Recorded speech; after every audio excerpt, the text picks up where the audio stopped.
From the mountains of central British Columbia to you listening around the world, this, my friends, is Spaced Out Radio. I am your host, Dave Scott, sitting in the captain's chair of SOR headquarters. We welcome you to tonight's show, including Kingdom of Nye Radio and Revolution Radio. If you want to take a listen to our archives, they are free for you at youtube.com/Spaced Out Radio. Do me the favor, hit that subscribe button. Our website is spacedoutradio.com, where we have a plethora of features for you. Rock out to Bumblefoot, do a little shopping at the SOR Vault. Grab a great book from We Read the Night. Join the Space Travelers for $5 a month. And Captain Shirk has you all up to date on the SOR Newswire. Tonight's show is brought to you by Chive Charities. Help make the world 10% happier by donating to Chive Charities today. You can find them on our website. It's the final Friday of the month as we get ready to take a peek into February already. And what better way to do so than to bring in the panel for the SOR Paranormal Roundtable. Tonight, we are joined by a couple of new people and some familiar faces. Our UFO historian, William Pullin. Nicole Sakach is with us. The paranormal lawyer, Michael W. Hall. Amber Bekkerud from Cryptid Tales. And the bearded wonder, we went and found our own Florida man, Kelly Eyer. Everybody here does not know what the questions will be tonight. They're going to have to think hard, think fast, and think creatively as the Paranormal Roundtable is underway. Everyone, welcome to Spaced Out Radio tonight. Thank you so much for joining us. We're going to have a lot of fun tonight. Thank you, Dave. Thank you. Thank you. Not a problem. I'm going to start off with a little bit of breaking news here, all right?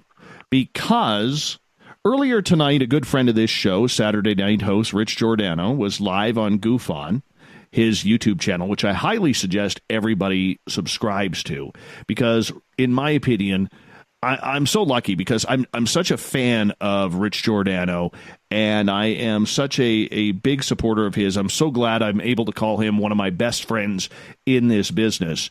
And Rich and I had a talk. He's going through some personal stuff right now, and he wants to focus more on his YouTube channel and get that thing fired up. He just cracked 1,000 followers, and I know a lot of our listeners and followers are following Rich as well because, you know, you should. He's entertaining. He's funny. He makes me laugh each and every night. And Rich has decided that he is going to start doing his own YouTube channel full time. He announced on his show tonight. I really didn't know if that was going to be happening. We kind of talked a little bit about it yesterday, and we were talking about some of the ideas that he wants to do. God, is that guy creative. He is so creative. And anyways, so he announced it on his show tonight in front of all of his listeners that he's probably going to step aside. He said that tomorrow night, Saturday night, would be his final show on Spaced Out Radio. I want to try and convince him to stay one more week to February 8th because we have Michael Schratt booked for that show. And that's an interview Rich has always wanted to do. So I'm hoping, I got to get a hold of him. I believe he's still on the air with Goof On right now, or maybe he's talking with his Goofomaniacs in their private chat room right now. I'm not too sure, but I do know that Rich is awesome. I love the guy, you know, so I want you guys to hear it from my mouth because whenever there is change, there's always drama. Everybody wants to start drama in this field. There is no drama. There is no tension between Rich and I, all right? If Rich was living closer to me, I'd be buying this guy beer every weekend because I just think that highly of him. And I have no problem saying he's one of my best friends in this field. And I'm pretty sure, like 99.9999999% sure, that Rich feels the same way about Spaced Out Radio and myself in general. And I'm very proud of him. This is something he has wanted to do for a long time. I support him. Yes, it leaves a glut for us and a hole for us that we are going to have to find a new host for the Saturday night show. Everett is going to stay on Sundays, but I'm looking forward to this. I think this is exciting for Rich. We have had a lot of challenges over the years trying to get the proper hosts in there. I thought we had it with Rich and Everett, but you know what? I don't blame Rich for wanting to do his own thing. And I've heard some of the ideas, and I can tell you right now, I will be tuning in to Goof On because I know this is going to make me laugh. Totally make me laugh, and I think you guys should too. So if you're listening in, go on YouTube, Goof On Radio Stream. Make sure you subscribe to that, and yeah, subscribe to our YouTube channel as well. That's Spaced Out Radio, so youtube.com/Spaced Out Radio. But we're going to try and get Rich in here for one more week through the 8th and go from there. And our hunt is now on, apparently, for a new Saturday host. Who it will be, I have no idea as of yet, but we're going to try and bring you someone professional, someone who is respected in this field. Might not be the biggest name, or maybe it will be. We don't know. We're going to put the word out there, see what happens, and who knows, maybe Carl will come down. Carl will come down from wherever he is near Zeta Reticuli, or maybe further out there, come down and host the show. Maybe we'll do that. I know that there will be, our fans on Twitter who would love to snark the hell out of Carl. But I just want to say, everybody give a congratulations to Rich, because he did a phenomenal job for us. He filled in for me if I was away at Paracons. He's a hard worker. He deserves this opportunity, and he definitely deserves the support. And he will always have the support of me and Spaced Out Radio, because, whatever you think of him on the microphone, he's a controversial guy. But when the microphone is off, he's a real dude. He's a great guy. And, like I said, I'm very, very lucky to have him as a friend, most importantly. And that's all that I need to say about that. So moving on to the roundtable, we are joined once again tonight by Amber Bekkerud from Cryptid Tales, the Paranormal Lawyer, Michael W. Hall, our own Florida man, Kelly Eyer. Oh, you know how good it feels to have a Florida man here? Yeah, feels real good. And we have our UFO historian, William Pullin, and his UFO huntress. Oh, I like that. UFO huntress, Nicole Sakach. And we're going to start off, everyone, in the month that was, because there was not really a lot of UFO news out there. But we're going to start with UFOs. And last year at this time, the year got kicked off really fast in the field of ufology, Michael, when we had former Nevada Senator Harry Reid saying that he was going to be pressing Congress to start supporting UFO studies and initiatives financially. But this year, it's so darn quiet. Why the turn of events the last couple of months? Yeah, I'll tell you what, it is kind of like a feeling of the calm before the storm right now. Ever since the holidays, December, of last year, there were some things coming out, from the U.S. Navy. And, of course, the Nimitz UFO Tic Tac encounter was still being really touted. And, of course, Unidentified and Project Blue Book were gearing up for their new seasons, which both of them are starting already here. But it was almost as if everyone took the holiday off, which was kind of fun to not have to worry about some of the fast-breaking things that were going on prior to that.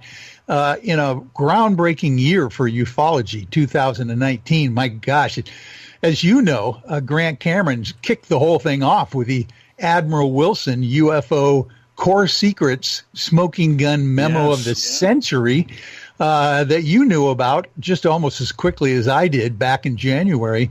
And then, of course, it came out in the public finally in June on Twitter. But all sorts of amazing revelations last year that were happening right and left. It was almost as if it was building to a crescendo for the holidays. But then it kind of slowed down. But I'll tell you what's been going on as far as I can tell, because many of these cable channels, the Discovery Channel, the History Channel, the Travel Channel, they have been quietly working in the background, creating and producing brand new content for UFOs and the paranormal like you would not believe.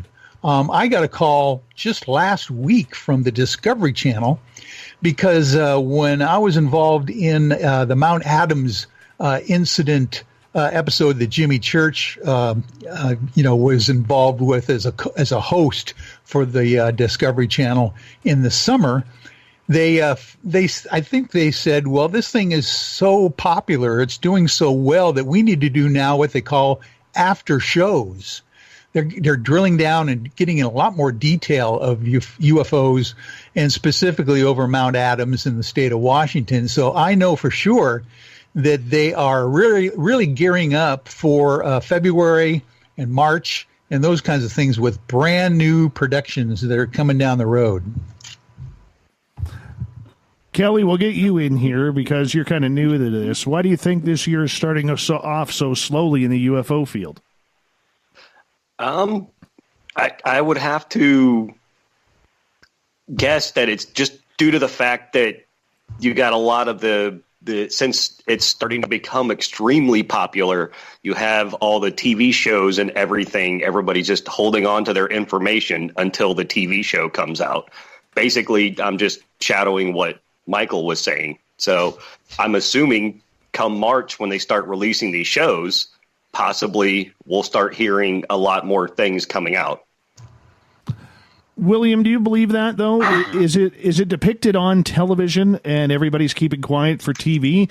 Because there are people out there on the East Coast who are saying that this is a top-notch year start for UFO sightings in the Pennsylvania, Ohio area, yet out west it seems to be quite dogged. Yeah, I mean, in recent years, and you can take that back for several decades, the prevalence of UFO sightings kind of ebbs and flows. It goes up, it goes down, and that's a difficult scenario to really wrap your head around, because we really don't know who's really reporting their sightings. It just maybe now with these TV shows around, there's all this content being produced. I think people are becoming more comfortable reporting what they're seeing, so that's a good thing. And there's certainly a lot of content being produced. But from a research standpoint, there seems to be an ebb in sighting reports, so like it's backing off a little bit. And I don't read too much into that because, again, these things come ebb and flow, so it'll come back at some point. But as to why it's so quiet this year, we might have just set the bar really high last year. Last year, like you said, it started with a bang, and there was a lot of activity going on, a lot of sightings, a lot of content being produced on television. So we set the bar pretty high. So this year it's been it seems awfully quiet. Maybe more quiet than we really realized compared to last year. So, but like Michael was saying, there's a lot of content being produced. So as the year progresses, I think things will pick up, research-wise and otherwise. Nicole, would you concur? I do concur somewhat, but I'll throw my 2 cents in a little bit as well. I do think on the research side, and not necessarily the entertainment content side of things, I think researchers are holding back. They're just waiting to see maybe results from PTSA, results from whether or not if Elizondo is who he says he is, if the Pentagon's going to make another statement. I think it's just kind of a patience game. And as far as the entertainment shows and content, I love them. I watch them, but it's just another layer of information and disinformation that, yes, it gets out to the general public, but it's more that we have to unweave for people. So that's a double-edged sword for me. I don't know if real researchers are really holding back and going, I have to wait for Project Blue Book before I can talk about anything else I'm looking into. I don't think it's anything like that. So I don't think it's anything like that either. Go ahead. No, I was going to say I think it's more just like that's the bar talk. Hey, did you see Blue Book? Oh, no, we're going to have to tear it to shreds in our group chat. That's what it is. Yeah. That's fun. That's fun. Yeah. So, but do people... That's my 2 cents. Here's the thing, though. I mean, are people missing the drama? I mean, we got a weirdo or two out in Las Vegas who are believing that their viral videos of what looks to be helicopters that they're claiming as UFOs, even speeding up the tape in some cases, are UFOs. And are we that hurting for new information right now? William, I know you just spoke, but I want to get your opinion on this. I guess there's always a desire for anomalous activity. There's always a desire for the next thought-provoking picture or video that really captures your attention. There's always that. So when you have a lull in unidentified sightings, actual nuts and bolts, grounded researcher-type material, when you have a lull in that, then the desire kind of picks up. People are still looking on YouTube or television or movies for the next big video that may show something anomalous. So I think that's part of it. You know, when it gets quiet, people look for that. When it's not as quiet, as far as sightings or content being produced, when it's more active, people kind of just sit back and consume what's being brought to them, and they're kind of satisfied with that. But with the lull we're having now, yeah, when someone brings out a video or shows some content that shows something anomalous, they tend to grab it up because nothing else is going on. Nothing else is distracting them. Nothing else is satisfying that hunger for UFOs, per se. So I think that's part of it. Amber, your thoughts. You got the final word on this one. Honestly, I think that is the biggest thing. I feel like for the UFO community, just from what I've seen and heard and everything just this year, is I feel like everybody's holding their breath. I feel like everybody's just kind of waiting. And I mean, to kind of touch on the whole, like, waiting for that next big video to kind of hit YouTube or whatever, I spend a lot of time consuming media, whether it's UFO videos or anything like that, on YouTube.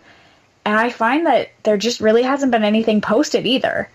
I think I've seen everything that's been posted over the last few years. So I find myself, you know, watching those top 5 videos going, I've seen this already.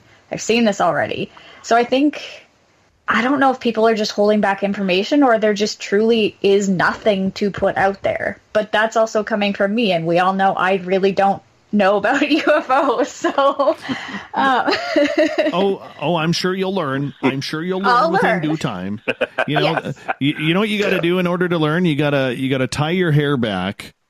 Okay, you got to put on a pair of khaki pants. You have to put on a pair of 1978 Stan Smith Adidas shoes, tennis shoes, or Puma, pardon me, and that's how you get it done. I mean, William is a classic case right there. William is a classic case. I want to stick with UFO. I want to stick with UFO entertainment here for a second, guys, because the biggest UFO channel on YouTube, Secure Team 10, I rarely ever will talk about this channel because I do not think they are good for the field of ufology. I don't like putting people down, especially when they're going through a tough time, but I do believe because Tyler Glockner is a public presence that this does have to be addressed. All right.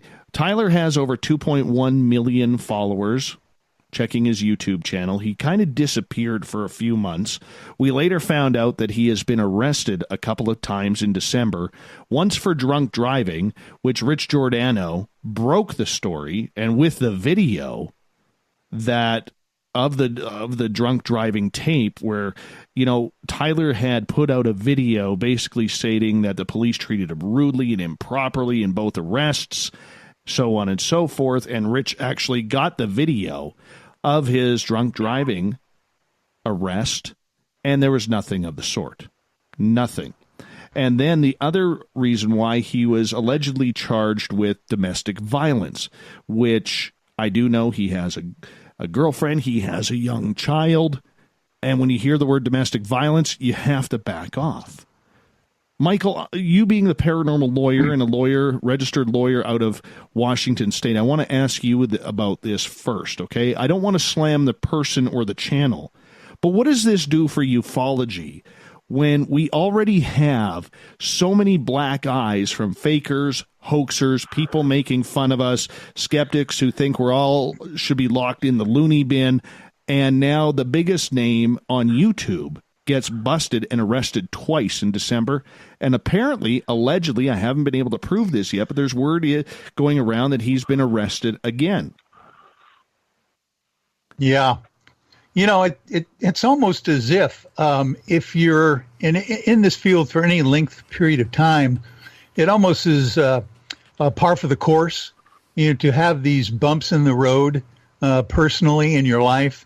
I don't know, I think a lot of people do in normal life. Let's put it that way. I've practiced law for over 35 years, and I've represented people with domestic violence, charges, DUI charges, and all those kinds of things. And, there's a whole story that goes along with just the headline of those kinds of offenses that you really don't understand the background, and a lot of the stuff might not be true. So you're right, Dave. You need to kind of be very cautious in dealing with those kinds of issues when they come up with people that are in the news, in any kind of a field.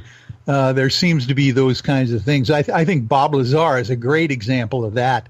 My gosh, this guy went through the ringer so many times with, minor and kind of serious, criminal issues that were brought against him. He still survived and seems to be doing some decent work, whether you believe his story or not. But it happens to a lot of folks. Believe me, as you know, being involved in the law, you get to see the stories from both sides of the case. And when you go in front of a magistrate or a judge and try to advocate for your client, there's always an argument, and there's always a counter argument there. So I really don't know what to say with Tyler's specific issues.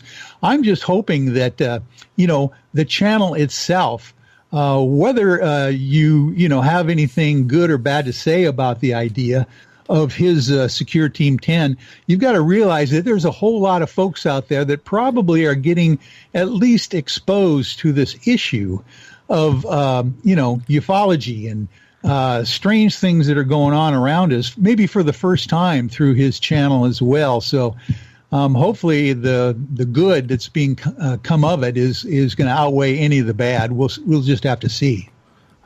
William and Nicole, I want to get your responses to that as well, but we do have to go to break here at the bottom of the hour. Every final Friday of the month, we have the SOR Paranormal Roundtable, where this month, we are joined by UFO historian William Pullin, his UFO huntress, Nicole Sakach. We have Amber Bekkerud from Cryptid Tales, Michael W. Hall, the paranormal lawyer, and our own Florida man, Kelly Eyer. We'll be back with more Spaced Out Radio right after this.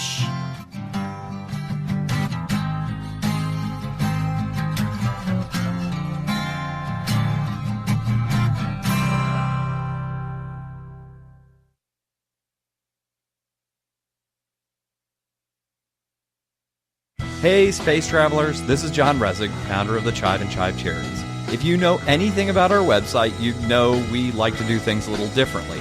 We're not some faceless organization collecting money for a nebulous cause. Our donor dollars go directly toward life-improving items. Then we give those items directly to an underdog who needs it most. To become a donor with Spaced Out Radio's official charity, Chive Charities, just go to chivecharities.org/donate. From the heartlands of Canada to beards around the world, we know how to take care of you. Fill your follicles with the Mighty Moose Beard Oil.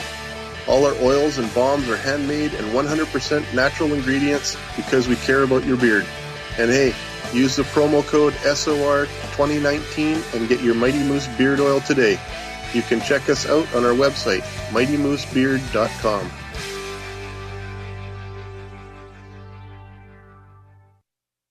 Hello, this is your guitar man, Ron Bumblefoot Thal, and I have to tell you, I love the response I get for Little Brother is Watching from Spaced Out Radio fans. It's amazing how music can inspire and make people think deeper about what's going on in the supernatural world. You can head over to my website, bumblefoot.com, to check out my music, my guitar workshops, my touring, even check out some of the hot sauces that I'm working on. And make sure you keep on listening, because with Spaced Out Radio, you know little brother is watching. We're adding to the entertainment online for Spaced Out Radio. I'm Amber Bekkerud, and I want to invite you to subscribe to our YouTube channel and check out Cryptid Tales, where I will take you on a journey into some of the strangest legends and lore from around the world, relaying the stories to you of the strange creatures and experiences that people have had throughout time. You can find Cryptid Tales at youtube.com/Spaced Out Radio. And while you're there, don't forget to check out our free archives and leave a comment. See you there. Move over, brother, and let me own Saturday night. This is Rich Giordano, and I'm inviting you to tune on in to Spaced Out Saturdays starting at 9 p.m. Pacific, 12 a.m. Eastern, where I'm going to bust open the lids on everything paranormal. Why? Because we want answers, and I'm the guy who's going to deliver those answers to you. Join the chat rooms, and we'll see you this Saturday. Just be there.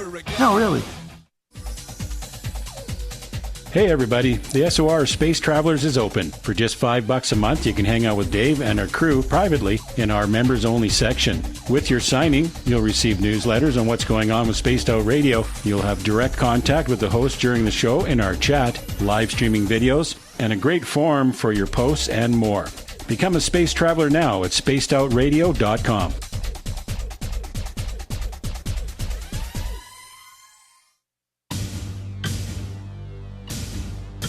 You wanted new SOR gear, and now you can have it. The SOR Vault is fully stocked with t-shirts, hats, hoodies, mugs, and everything in between, with great logos for you to choose from. So head on over to spacedoutradio.com, click on the SOR Vault, and go shopping.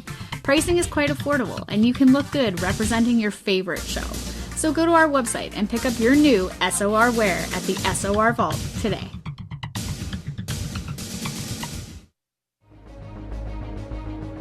Hello everyone, this is Ryan Stacy from the Experiencer Support Association, otherwise known as TESSA.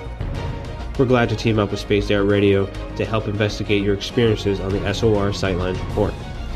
Together, we'll investigate the strange sightings and occurrences you've had. We're looking for answers just like you. So fill out a Sightlines report on the Spaced Out Radio website and let's figure out what's going on together. If you like it hot, real hot, then heat up your meals with Bumblefoot hot sauce. Get your Bumblefoot hot sauce today. The sauce, Bumblicious, and the 4 million Scoville unit Bumble. We're going in hot, real hot, coming out even hotter. Keep the milk nearby and tantalize your taste buds tonight. Bumblefoot hot sauce, available now at kajans.com. Cold drinks, great food, and the best music in Vancouver.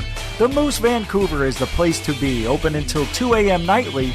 Everything on the menu starts at just $6.95. Who serves food that cheap anymore? At the Moose, you'll never know who you'll run into.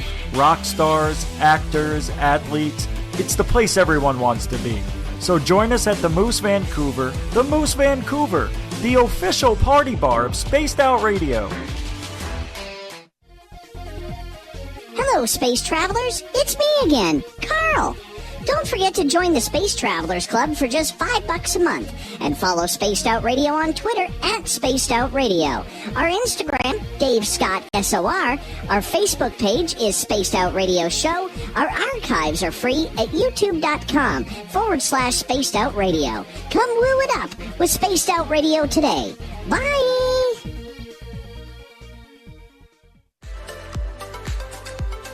Are you looking for great advertising value for your company? Look no further than Spaced Out Radio. We have a multitude of places to get your name out there, including commercial ads during the show, special promotions, and banners on our website. Our audience is proven to support the companies that support our show. We can make your budget work for you.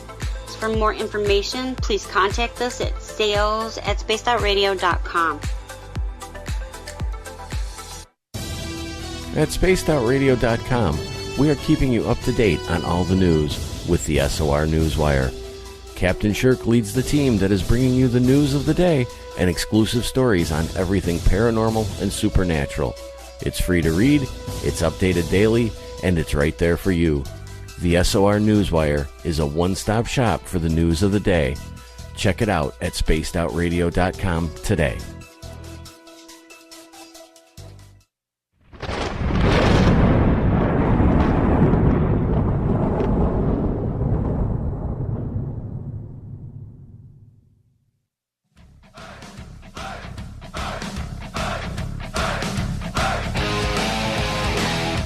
Welcome back to the second half hour of Spaced Out Radio. Tonight, I am your host, Dave Scott, sitting in the captain's chair of SOR headquarters. Thank you so much for joining us.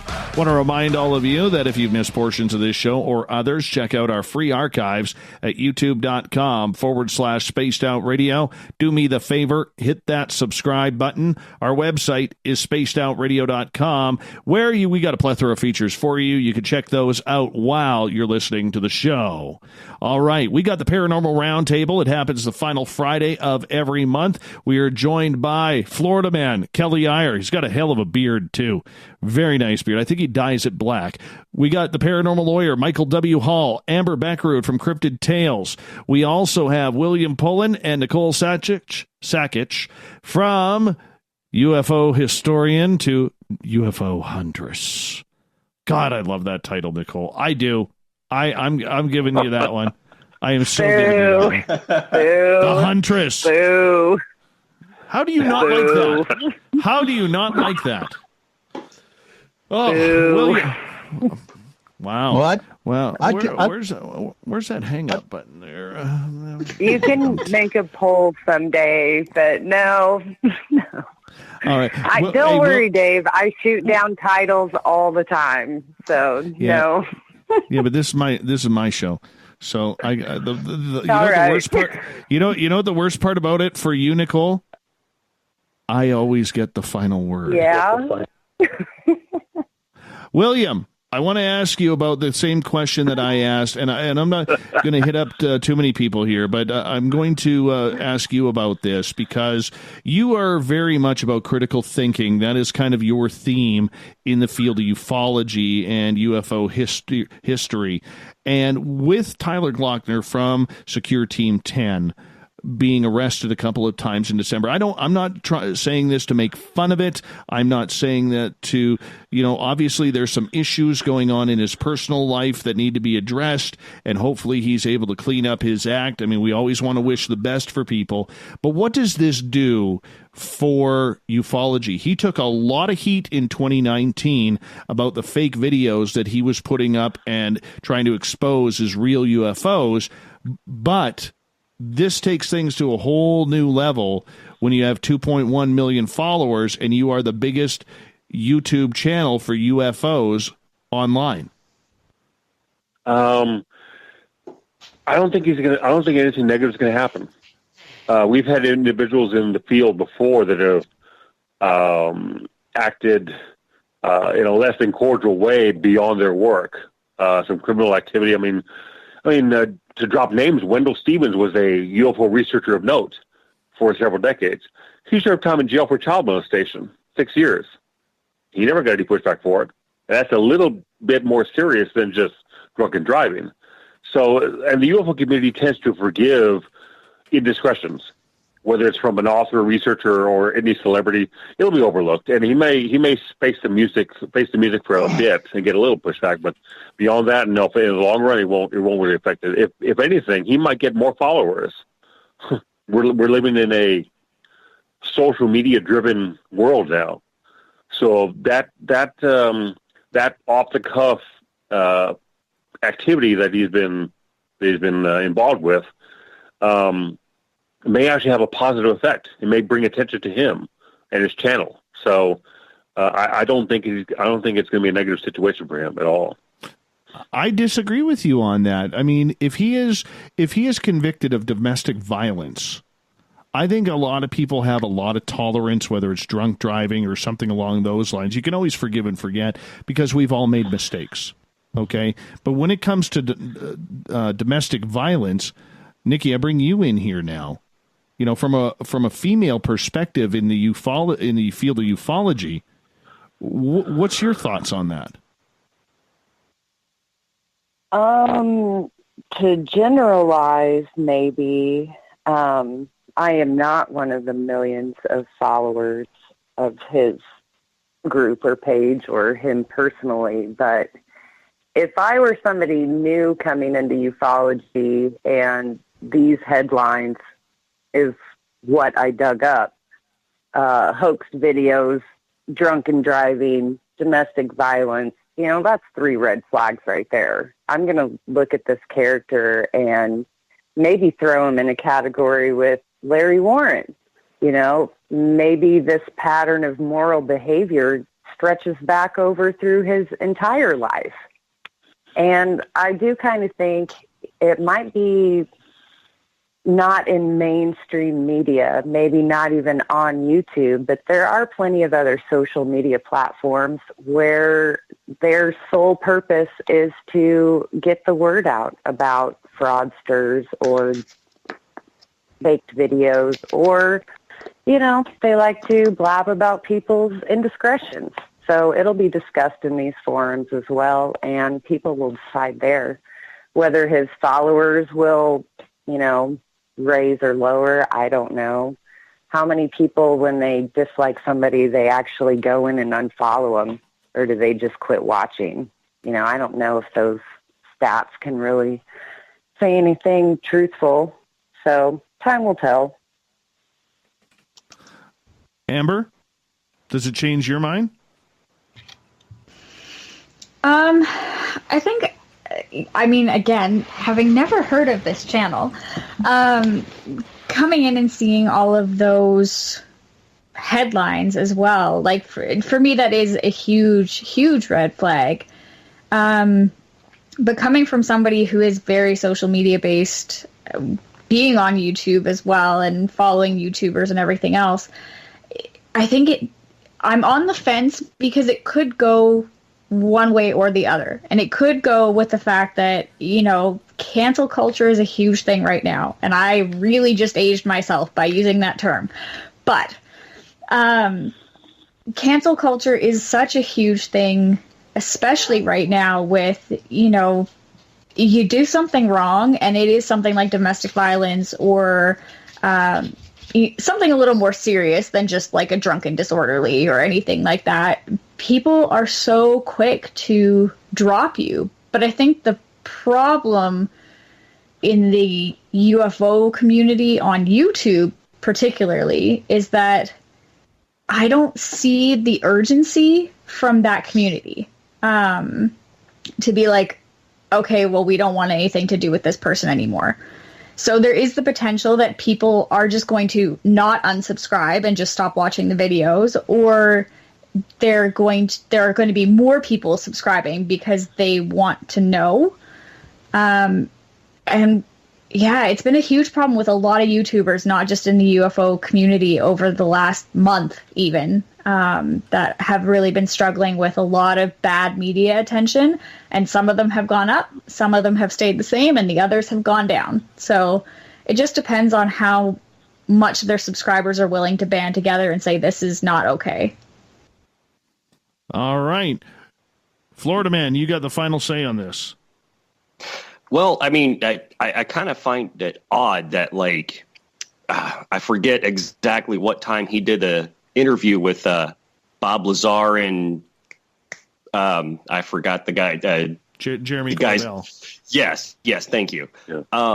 But just that quickly of a fall where he did that big interview with those two, and then not 2 months later he was talking about he got demonetized, and then after that, that's when all the bad stuff started happening. But the one thing that I've been seeing a lot, it's not just in the UFO field, it's generally in pretty much everywhere where somebody is in public eye, is they do something bad and, just sit on it for a while and it seems to go away. A lot more in the UFO field, I've noticed, but yes. So that's famous MUFON talk right there. If we don't go with it goes away. And then you can bring it back 20 years later and say, "Hey, here you go. Look at this." Sometimes. Agreed. Sometimes. Hi, Tom Whitmore from MUFON. Love you. I'm just going to throw that out there right now. But no, I think that, and Kelly, I agree with you. It's going to be very interesting to see what goes on. And, hey, people get arrested every day. That really isn't the point. The point is, I think it has everything to do with the domestic violence stuff. I don't like that type of activity. I cannot personally support anything like that with that type of activity, and I would highly encourage all of our listeners to not support that. But, I mean, we also have to remember, too, everyone is innocent until proven guilty. And that's probably the biggest one that we, in today's society, forget the most, is we are all innocent until proven guilty. And Tyler has been charged, but he hasn't been convicted of anything. So that's a story that we're going to continue to follow. All right, moving on. Earlier this week, or last week, I did a show on the Philadelphia experiment. All right, this is where the USS Eldridge, for those who do not know, had apparently in the Philadelphia harbor time traveled. They were looking to create a cloaking device for a ship in World War II, and apparently they ended up time traveling down to Virginia and then all the way back, and it screwed up a lot of people. There's a lot of hype and hoaxes around this. Nicole, let's start with you on this, and I can already feel your eyes rolling, why me? But we're going to go there anyways. Do you believe it happened?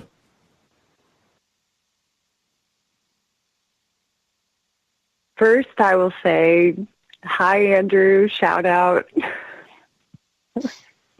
I tuned into your show on the Philadelphia experiment, and by the way, Andrew Hockheimer is a hell of a researcher. Yes, he is indeed. He is.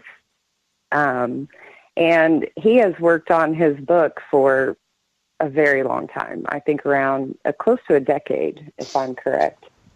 And honestly, he and I have never discussed his book, but no, I think unusual things may have been surrounding this ship, but is there actual evidence of what they say happened? No. So I'm going to say there's a lot of interesting stories and there's a lot of mystery. So there's my answer. Well, I think something did happen, only because somebody's got to take the other point of view. And no, I do not believe the stories of the three gentlemen who came out saying they were on the ship when it did that, and they had their identities changed because they took over new bodies and they've been age regressed and all of this. That is great folklore, great storytelling. But no, I don't believe that for a second. All right, Kelly, your thoughts from a Florida man point of view, while you probably eat your apple crumble while you're sitting here talking with us. No, not eating anything, but I honestly listened to the show, and while I was listening to the show, I almost decided to call my mother-in-law because she works at Norfolk Navy Base, where apparently that ship showed up. So, but honestly, no, I don't believe it. I think it's just too much. Yeah. I love the woo stories, but this one I can't get into. I mean, especially considering you can trace the ship right up to the point to where it was salvaged and destroyed and cut apart and all that. And yeah, they've had the Greek, I believe it was a Greek military, had stories of hearing some stuff, but I mean, why didn't they find any body parts that were like melded into the bulkheads that were apparently supposed to have been there? They may have been changed. Could have been, but it's a great story. I just don't really buy it. They changed the parts before they sold the ship to the Greek Navy. That's what happened. Sticking with it. You guys don't have to believe me, but I'm sticking with that. William, your thoughts, because I already know your answer, William. You're going to break our hearts again like you normally do. No, it's outside my field of study. Andrew's work is Herculean in proportions. He's a great researcher. From a scientific standpoint, theoretically, that's something you could do. You could bend light waves around an object so that it's not perceived by living creatures that use light to detect with their eyes that they can visualize things in their environment. So scientifically, that's a possibility. I've never seen any documentation that has shown we've actually achieved that, but theoretically, there's no reason why not. Would they be able to do that I think it was the early 40s when this happened? I don't know. And Andrew will be able to tell you if there's been any documentation recovered from the government or the military to confirm this event. So I'm on the fence about it. You know, scientifically, there's no reason why it couldn't have been done, possibly. But there's nothing out there, I think, that has confirmed that it's an actual event. But I'm stating that from a very uninformed point of view. Andrew knows far more about this than I do. So, but it is a fascinating story because clearly that time frame in the country, we were motivated to develop military technology. We were at war. So the thought that we were going to try to cloak one of our ships makes total sense. That if there was a possibility, we would certainly be pursuing that on some level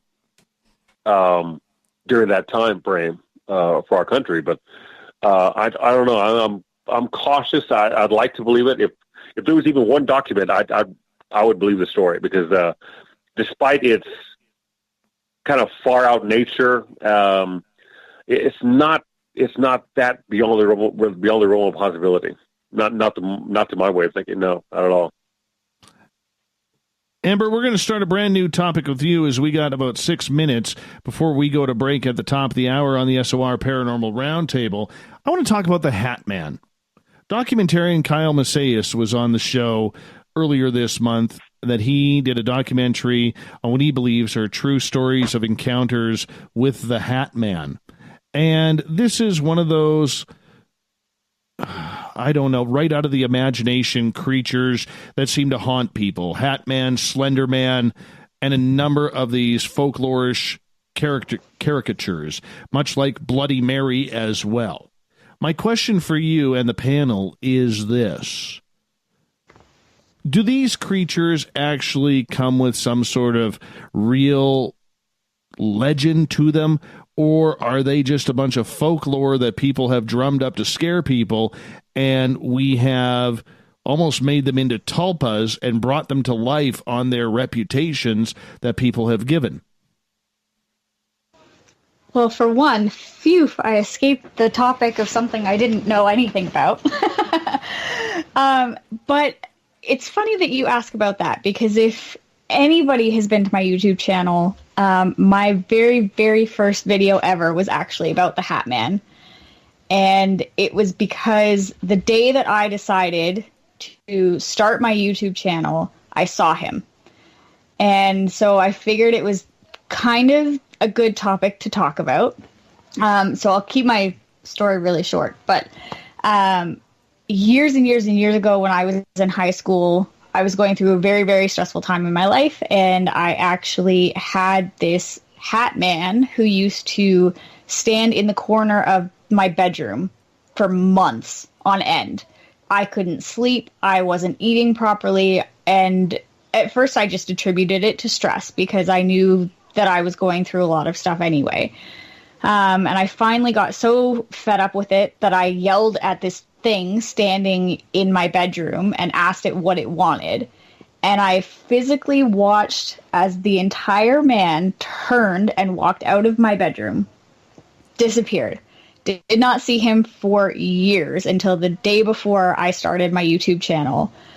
I think it's a weird thing to talk about because it's been chronically seen as a bad thing. He's an omen or anything like that. But I also think that there's the potential that he isn't just a bad omen. It could be an omen of good things to come, because literally 3 months later, I got a phone call from you, Dave. So here we are. But yeah, I think there is the potential it could just be a tulpa, and that we have really breathed a life into it. But I think there could be something. Like, I'd never heard of the Hat Man. I just knew that this thing was sitting in my room scaring the heck out of me for ages. And he is very much something that happens when you are in dark periods of your life, or dark times in your life where you need a way to process everything that's going on. But yeah, I don't know. I don't want to get like so into it before we have to go to the break. Well, I could talk about it forever. We got a couple of minutes, so if you just keep going. I mean, I'm by the sounds of the way you're romanticizing with him, I'm almost thinking there's a little bit of a crush here. Is there something we need to know here as an audience there, Amber? No, he terrified me, quite honestly.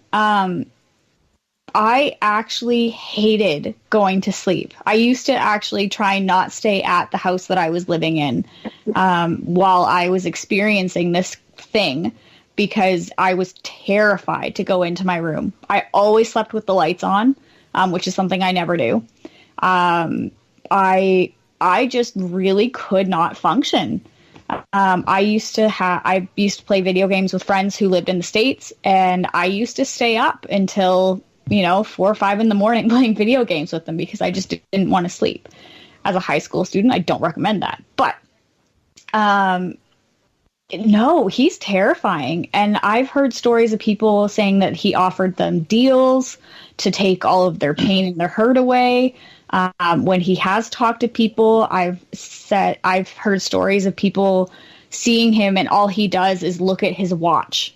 And that's the only identifying feature aside from the hat that people have seen, is a briefcase, a watch, or the hat. And, a few days later, somebody's died. So it's really hard to say what his purpose is, in my experience anyway. But everybody seems to have a pretty consistent idea of what he looks like. There's actually a website dedicated to him and people telling their stories and trying to figure out what he is, because people everywhere are seeing this thing. Well, we are soon going to find out what the rest of the panel says, because Hatman Michael W. Hall, who, if you know Michael, he is always wearing his hat. I even got to try it on one time last year. That was a big honor for me to try on Michael's hat. We're going to get Michael's opinion. Kelly, we'll get yours from a Florida man perspective, just as long as you don't do anything Florida man-ish in between the next 7 minutes when we're going to go to break. We'd appreciate if you stay sane. And, of course, Nicole and William. Stay tuned. Paranormal Roundtable on Spaced Out Radio continues with Hour 2 next.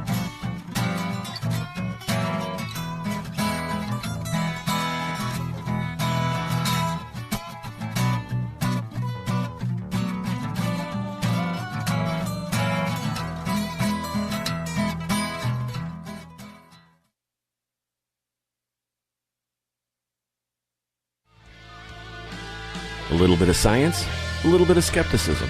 Add a dash of snark and you have the makings of Spaced Out Sundays with me, Everett Thiemann. Together we will look into the reality of the paranormal with an open eye and rational thought.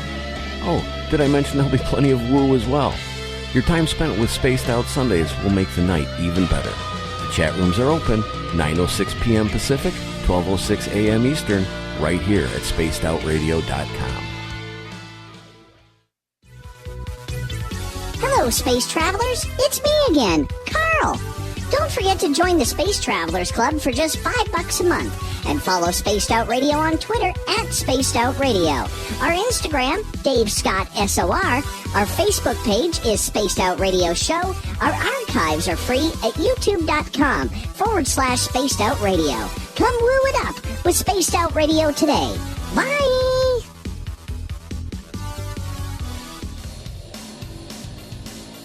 We all know on Spaced Out Radio we love a good beard and mustache, so why not take care of your facial hair with Mighty Moose Beard Oil? Made in Canada, we're taking care of beards and stashes around the world. We use 100% natural ingredients with our oils and balms to make your whiskers feel silky smooth. Use promo code SOR2019 at MightyMooseBeard.com today.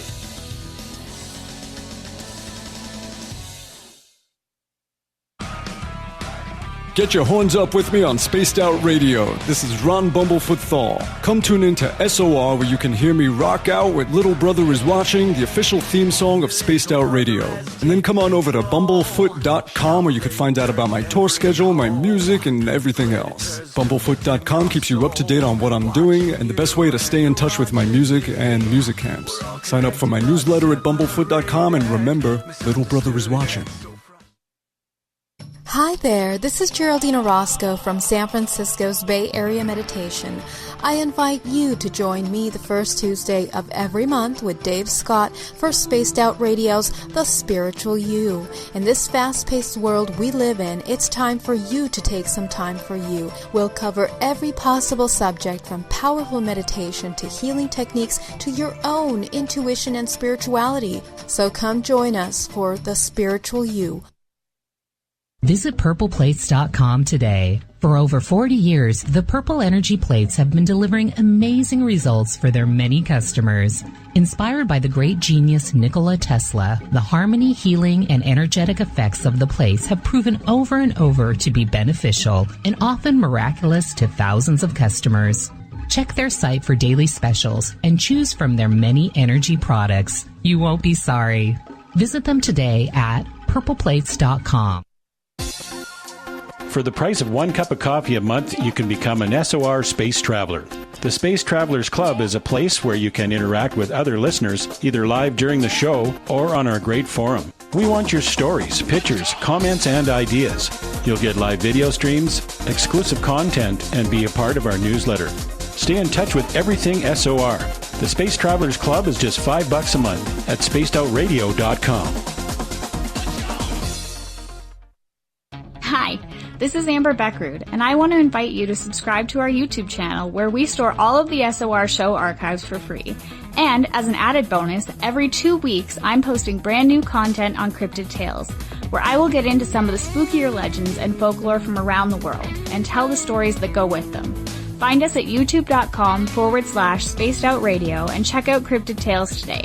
Drop a comment and let me know what you want to hear. See you there.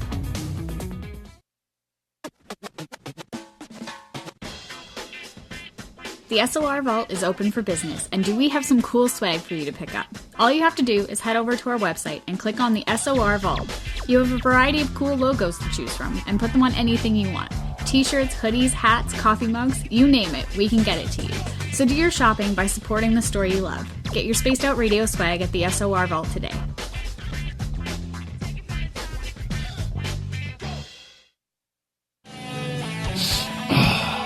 I'm feeling a little spicy tonight. What to do? What to do? Why not get Bumblefoot? 4 million Scoville units of pure hard rock. Bumblefoot hot sauces come in 3 flavors. The burning Bumble. Tone it down a bit with Bumblicious and throw the sauce on everything. Spice it up. Bumble me, baby. Bumblefoot hot sauce. Get it today at kajans.com. We are scouring the world for the most intriguing stories of your day. Take the time to read up on the SOR Newswire, where our team, led by Captain Shirk, will deliver to you some of the best paranormal and supernatural news, along with some stories that will blow your mind from the weird to the wacky. It's the news outside the news that piques interest, and that's what we're looking to deliver to you. The SOR Newswire, only at spacedoutradio.com. Looking for creative ways to get your company out in the public? How about advertising on Spaced Out Radio? Our sales department is waiting to hear from you, and we can work around any budget. From commercial spots to banners to special promotions, there are many opportunities to get your name and product out to our SOR listeners. For a price guide and more information, please contact us at sales@spacedoutradio.com. The party is always on at the Moose Vancouver. The Moose Vancouver is where you want to be when visiting Canada's West Coast.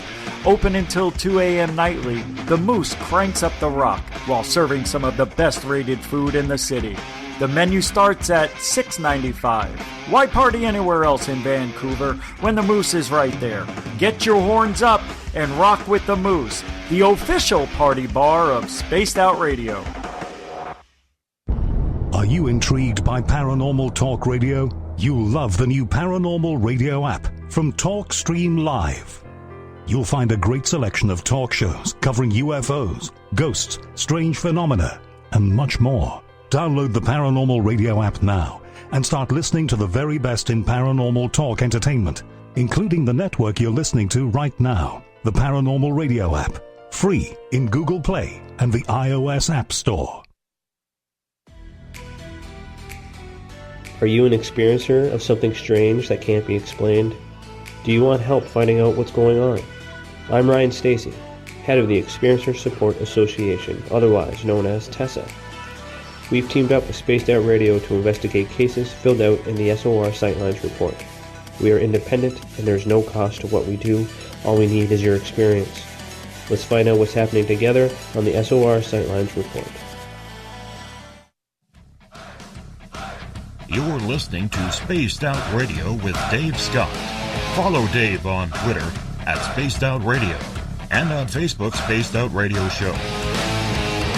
Welcome back to hour number 2 of Spaced Out Radio tonight. I am your host, Dave Scott. Thank you so much for joining us. We want to shout out to everyone listening in on WQEE 99.1 FM in Noonan, Georgia, in Dangerfield, Texas, KDNF AM 1560, KDUN AM 1030 in Reedsport, Oregon, in Ridgecrest, California, KZFX 93.7 FM. Hi, Chuck. I know you're listening. Hope you're having a good drink on us. And UPRN 107.7 FM in New Orleans. On the digital side, hi to everyone listening in on Bart L's Kingdom of Nine Radio and Revolution Radio. Remember, you can check out all of our archives for free at youtube.com/Spaced Out Radio. Do me the favor, hit that subscribe button.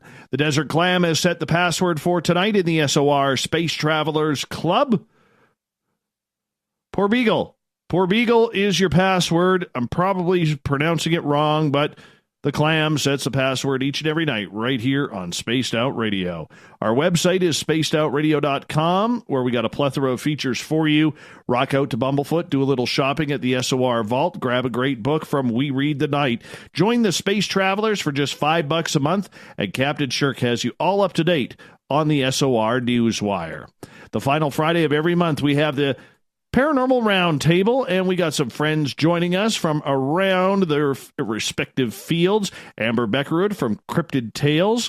We have Michael W. Hall, the paranormal lawyer, UFO historian, William Pullin. We got Florida man Kelly, and Nicole Sakach joins us as well. You've heard her a couple of times on Reality Paranormal. Everyone, welcome back. And right before the break, we were talking about the Hat Man, whether or not it's real. Nicole, what's your thoughts? Honestly, this is the first time I've heard of specifically Hat Man. I have heard of shadow people and shadow beings, but nothing so specific as to the hat and the trench coat. So I'm kind of waiting to hear more myself. It's kind of interesting, isn't it? What do you think? But in your first impression of hearing about it, what do you think? Well, like I said, I have heard of these shadow beings, and this has kind of been blanketed for me. It's kind of everywhere in the paranormal that kind of crosses over in the groups that you chat with. So I think there is something to it. I've heard of them interacting or just appearing. So yeah, I think there's research to be done. All right, William. Tulpa, imagination, or real mythical being? My gut tells me urban legend, but all legends are based on some fact. All myths are based in some, whether to a greater or lesser extent, in some level of fact. So This may be a modern interpretation of, I guess the urban legend is a modern interpretation of a myth from the past we've kind of lost touch with that may have been grounded in reality. That's kind of my take on it. I mean, I don't know, there's not a way to prove its existence per se in a physical way, but people are reporting something and they're experiencing something anomalous. And again, like in the UFO field, like in other paranormal fields, there's no real sign that there's a lot of hoaxing going on. Not at all. People are just telling us what they're experiencing. And so there's no real red flags as far as hoaxing, then its existence is a possibility. But I think it's an urban. I guess I'll close in saying it's an urban legend based on an old myth that may have some truth to it. All right, Michael, you're into the woo. Oh yeah, yeah. You didn't moniker me as the paranormal lawyer for nothing, and I'm stuck with it. You know, but I tell you what, I've got some interesting perspective on these kinds of things. The shadow people, Hat Man, these legends that persist throughout our history. In the older days, even hundreds of years ago, there were these stories of these people all dressed in black robes that would be seen outside of town somewhere with a scythe. And they would be the harbinger of death, those kinds of same figures that people see periodically throughout history. And, of course, our good friend Grant Cameron would tell us that he thinks everything is connected somehow, whether it's Men in Black, whether it's Hat Man, Slender Man, UFOs, or anything like that. Sometime we're going to have to figure out, like Jacques Vallée said, he'd be very surprised if the UFO activity and aliens turned out to be just, races from another planet. Maybe they're interdimensional beings. Maybe they're time shifters or coming from the future or the past. And, it's very weird to me that Admiral Wilson Core Secrets memo that was 15 pages long, by the way, and had so much chock full information of, black projects and, independent special access projects that were reverse engineering UFO technology. They mentioned in that document the idea that the military was in possession of a craft that was interstellar in capability, travels through our airspace as well, and underwater. But then it also said it can travel through dimensions. Now, if our military, and of course this all hinges upon whether this document is true and correct, whether it's a hoax or not, I lean towards the feeling that it's a true document that's actually confirming some things that we've always thought about. But if indeed they're now talking about interdimensional travel and interdimensional beings, a Hat Man, a shadow person, even Men in Black might have that capability. So I think it's well within the realm of reason that we should keep looking into this kind of category of strange, high strangeness out there. Very well put. Very well put. I want to step back into the UFO field here for just a couple of minutes, because earlier this month I had Alex Mistretta on, who is a former MUFON researcher, and he is one of the very few who are looking for this invisible thread that seems to tie everything together, William.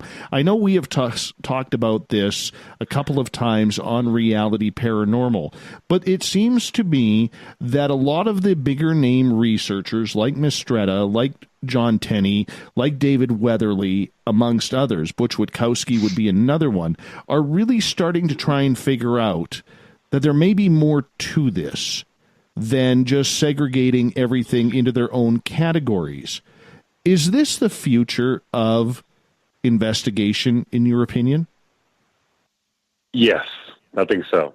There's been a pushback against science, against the extraterrestrial theory, into an investigative approach into more speculative, open-minded thought patterns. These kind of theories are being thrown out there. I think that's if the ball is rolling in that direction, it's going to keep going in that direction. So, is as far as it's unhealthy if you cast aside any approach. I mean, you know me, I'm a big science guy, but I also know science does not explain everything. No approach does. So it makes no sense to cast any approach aside. We need to use all the tools in our toolbox to look at this thing. And yes, it's a good thing if you're exploring other possibilities, other avenues, other theories that may bear some fruit, but they can't be at the cost of any other approach either.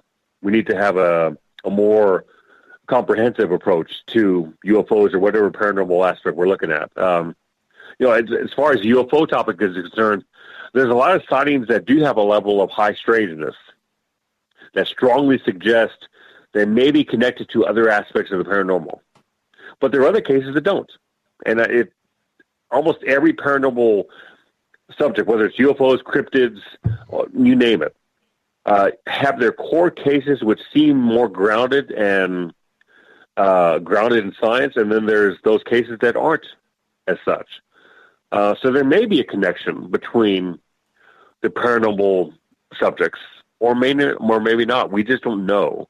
We won't know until we keep looking.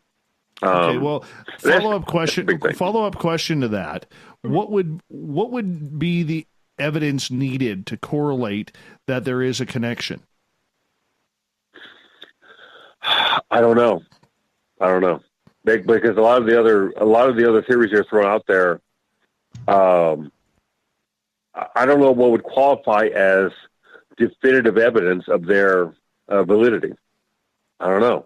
I mean, from a nuts and bolts science standpoint, we know we need an organic body or a piece of a craft. It's pretty straightforward what we need. Some of the other approaches, I don't know what would qualify as evidence of their validity. I really don't know, Dave. Makes for interesting thought. All right, Amber, your thoughts on that? Oh, gee. I have no idea. Push yourself, girl. Push yourself. Do it. Just do it. Think tattoo. You could do it. You could do it. You could do it, girl. Oh, boy. You can do it. Wasn't that The Offspring? No, that was pretty much all of Adam Sandler's movies in the early 2000s. Yes, yes, it was. But The Offspring. See, you're too young to remember The Offspring. William would. He's a rocker. Didn't the Offspring used to do that? You can do it. I think I wasn't crazy about their music. I think I only like one or two of their songs. So yeah, and I am old enough for that. So, well, your beard isn't. All right, Amber. Oh gosh. You can do it. I don't know. Right. I think there just needs to be more evidence. Period. Physical evidence. All right. We're going to leave that at that. Kelly, I want to know your thoughts. I mean, as somebody who, is getting into this field and really starting to research it now, and you've got some blogs and that are in our SOR Space Travelers Club now, and you're really starting to get into this and look into this field. What catches your attention?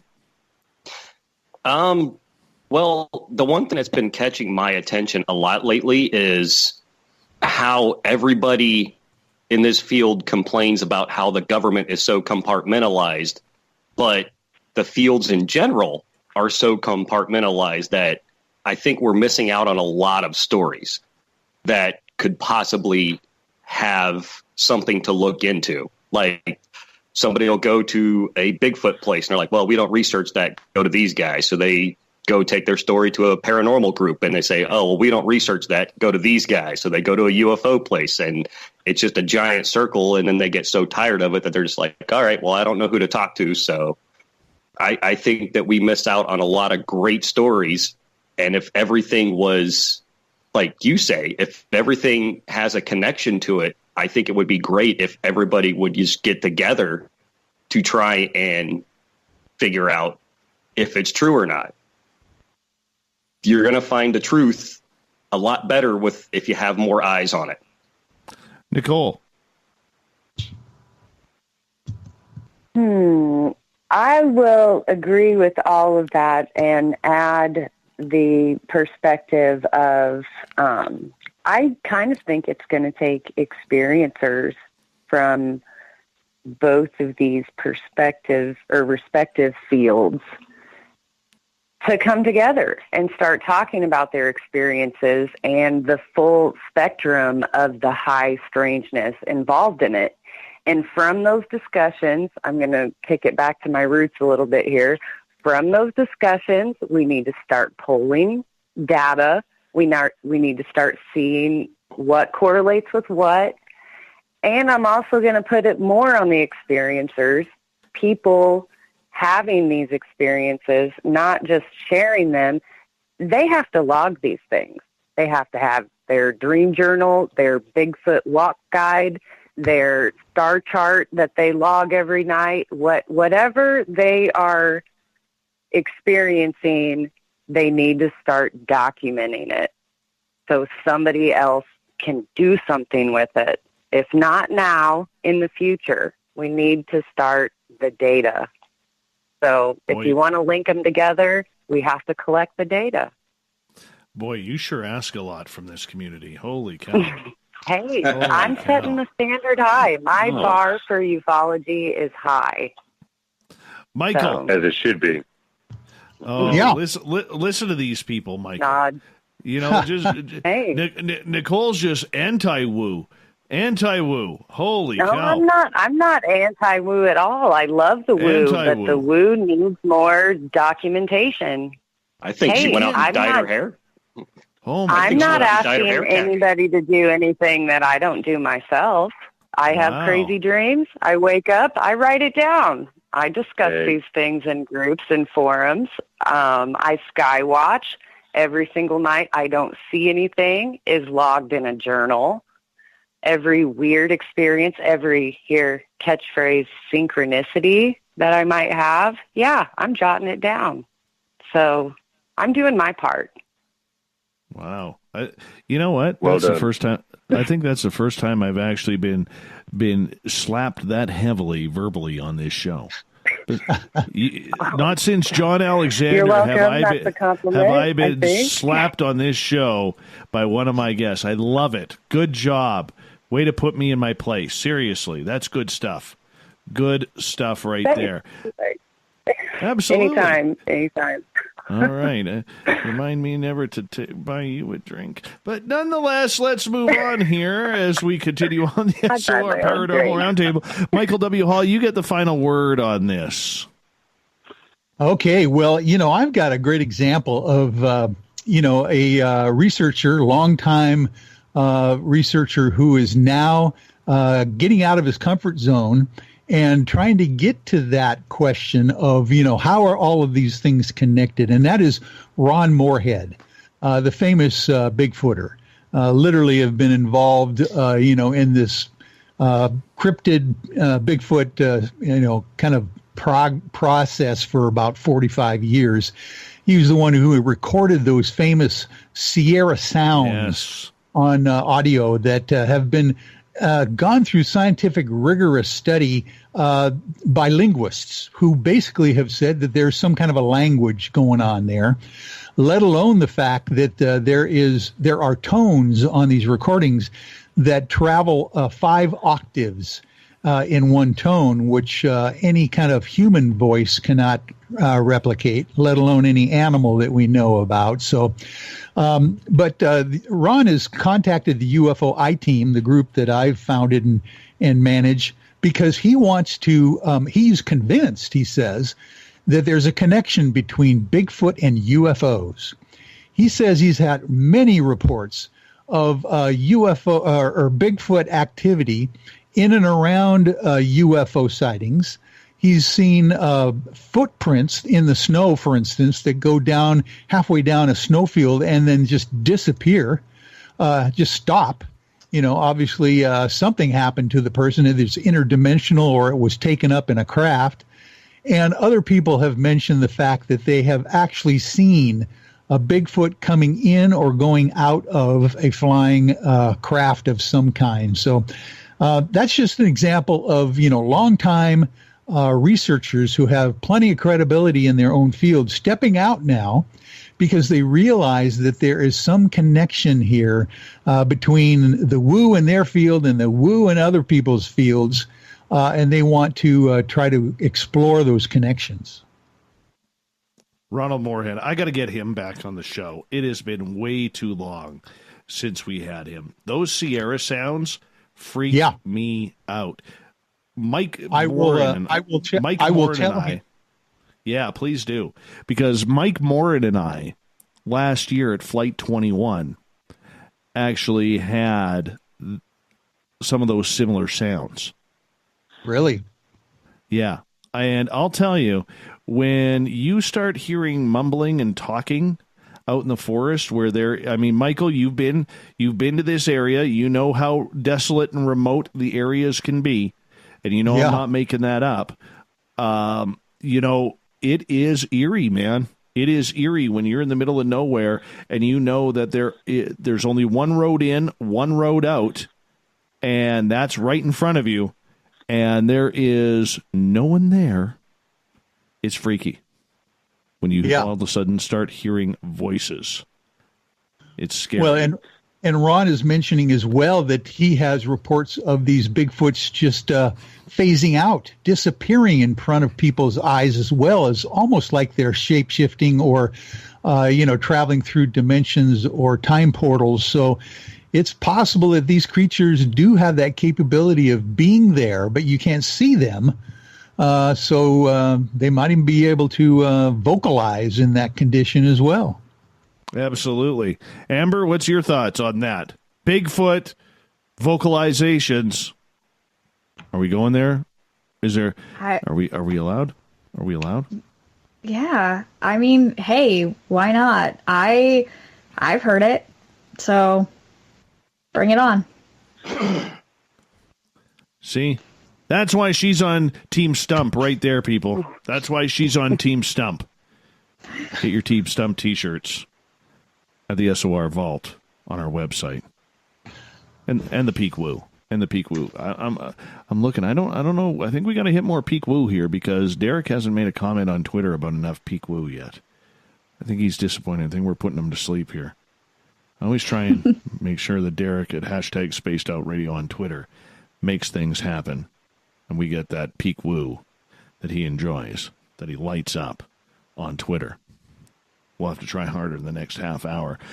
Our crew tonight for the SOR Paranormal Roundtable, Amber Bekkerud from Cryptid Tales, William Pullin and Nicole Sakach, UFO historians and researchers, Florida man Kelly Eyer, and the Paranormal Lawyer Michael W. Hall. We continue the roundtable right after this on Spaced Out Radio.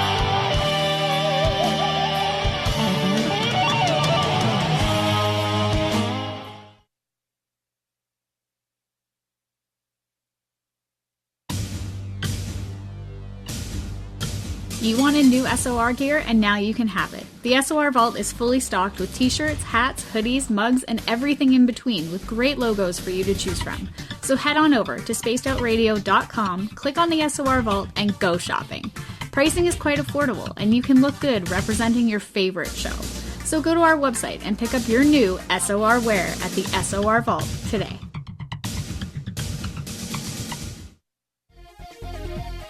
Hello, space travelers. It's me again, Carl.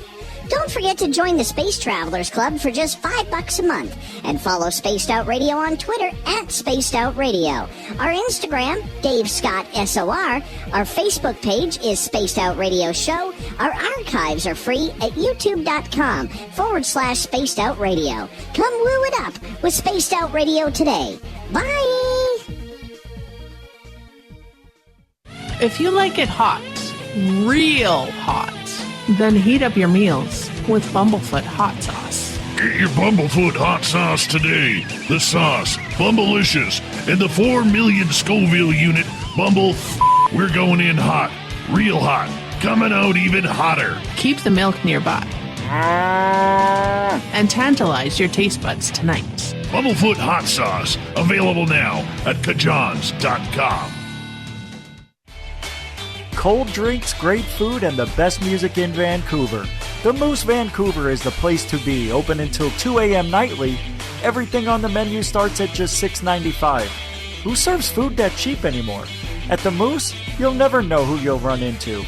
Rock stars, actors, athletes. It's the place everyone wants to be. So join us at the Moose Vancouver. The Moose Vancouver, the official party bar of Spaced Out Radio.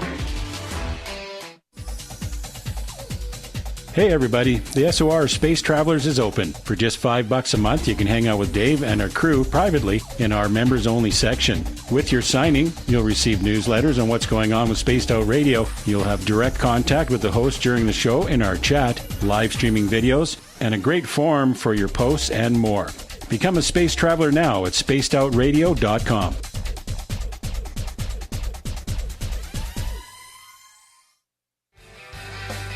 From the heartlands of Canada to beards around the world, we know how to take care of you. Fill your follicles with the Mighty Moose Beard Oil. All our oils and balms are handmade and 100% natural ingredients because we care about your beard. And hey, use the promo code SOR2019 and get your Mighty Moose Beard Oil today. You can check us out on our website, mightymoosebeard.com.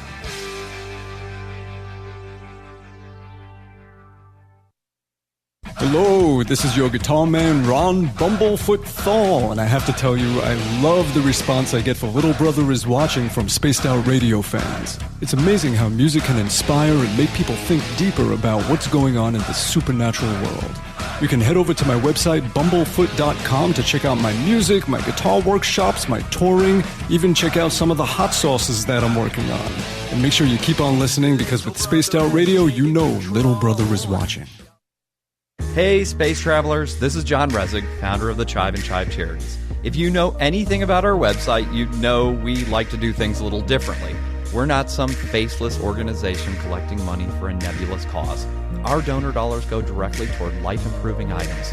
Then we give those items directly to an underdog who needs it most. To become a donor with Spaced Out Radio's official charity, Chive Charities, just go to chivecharities.org/donate. Finish off your weekend and kick off your new week with me, Everett Thiemer, right here on Spaced Out Sundays. I'm going to bring you great guests, a little bit of snark, and plenty of information to think about. But don't worry, there's going to be plenty of woo as well. We are going to hit everything in the paranormal and supernatural, including the odd psychic Sundays. So tune us in on Sunday, 9:06 p.m. Pacific, 12:06 a.m. Eastern, right here at spacedoutradio.com.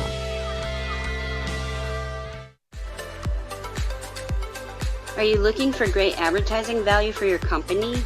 Look no further than Spaced Out Radio. We have a multitude of places to get your name out there, including commercial ads during the show, special promotions, and banners on our website. Our audience is proven to support the companies that support our show. We can make your budget work for you. So for more information, please contact us at sales@spacedoutradio.com. At spacedoutradio.com, we are keeping you up to date on all the news with the SOR Newswire. Captain Shirk leads the team that is bringing you the news of the day and exclusive stories on everything paranormal and supernatural. It's free to read, it's updated daily, and it's right there for you. The SOR Newswire is a one-stop shop for the news of the day. Check it out at spacedoutradio.com today. Move over, brother, and let me own Saturday night. This is Rich Giordano, and I'm inviting you to tune on in to Spaced Out Saturdays starting at 9 p.m. Pacific, 12 a.m. Eastern, where I'm going to bust open the lids on everything paranormal. Why? Because we want answers, and I'm the guy who's going to deliver those answers to you. Join the chat rooms, and we'll see you this Saturday. Just be there. No, really. We're adding to the entertainment online for Spaced Out Radio. I'm Amber Bekkerud, and I want to invite you to subscribe to our YouTube channel and check out Cryptid Tales, where I will take you on a journey into some of the strangest legends and lore from around the world, relaying the stories to you of the strange creatures and experiences that people have had throughout time. You can find Cryptid Tales at youtube.com/Spaced Out Radio. And while you're there, don't forget to check out our free archives and leave a comment. See you there.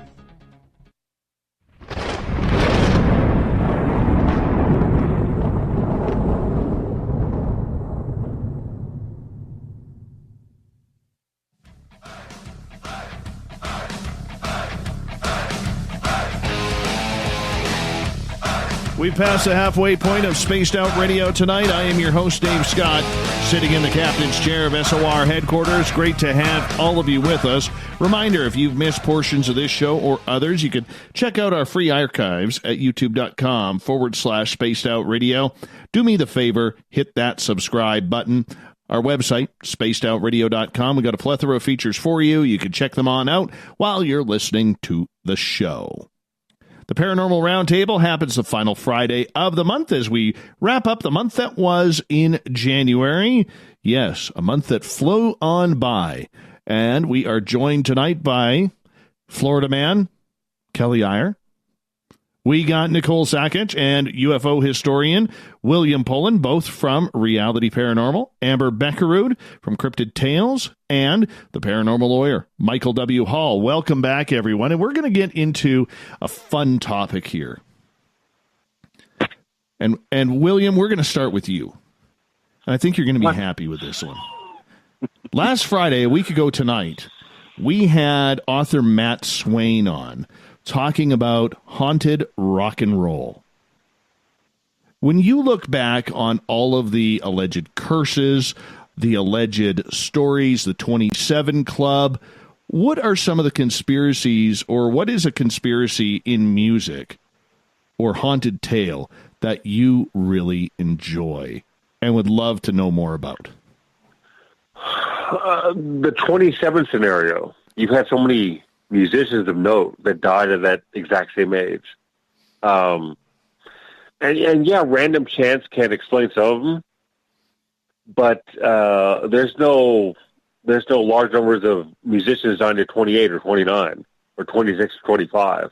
So that number seems to attract guess. I hate to say it like that, but I like to know more about that. It's kind of fascinating that so many musicians of note that were outstanding musicians all died at the same age. Now, clearly, some I think Jim Morrison is part of that group. Some lived a lifestyle that kind of led them down that road to premature death, certainly. But it still doesn't explain why they all died at the same age. And there may be nothing to it. It may be just random chance, but we don't know. So it's a fascinating topic to broach. And I think I recall Jimi Hendrix and Janis Joplin. I think they're part of that club too, and they died within a calendar year of each other. So you add that along with the 27, that adds to the allure of the concept, the legend. So that for me, that's the most fascinating. How about you there, Nicole? Oh, music. Right now, I'm kind of fascinated with this theory of music and the phenomena, or musicians inspired by the phenomena, or maybe relating to the Fibonacci sequence being found in music throughout history. So that's kind of the rabbit hole I'm in with music. So, yeah, which is fun. I think the phenomena inspires artists often, So if we can find that thread that also inspires us, that's interesting. There's a few books out. I think Grant Cameron has a book out on musicians and ufology or UFOs or the phenomena. So I haven't read it yet, but it's on my list. For me, I love the curses. I love things like the Rolling Stones have to keep touring because they cut a deal with the devil that cost them the life of Brian Jones and the 27 Club, once again. And if they stop touring, that they will all burn in hell and they will lose everything. I love stuff like that. Is it true? No, probably not. But it makes for a great story, in regards to music. I mean, you think of the Crossroads. There's another one where he sold his soul to the devil. Why is his name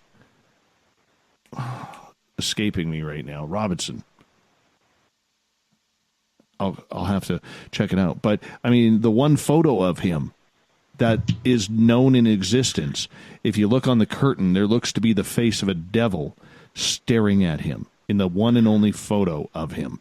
I mean, it's incredible, those type of stories. Kelly, you're up. You tell me. Well, I don't remember the song offhand, but the Sammy Hagar song where he talks about, having a fun night with a alien. Yes. Love Walks In. Yeah, that one.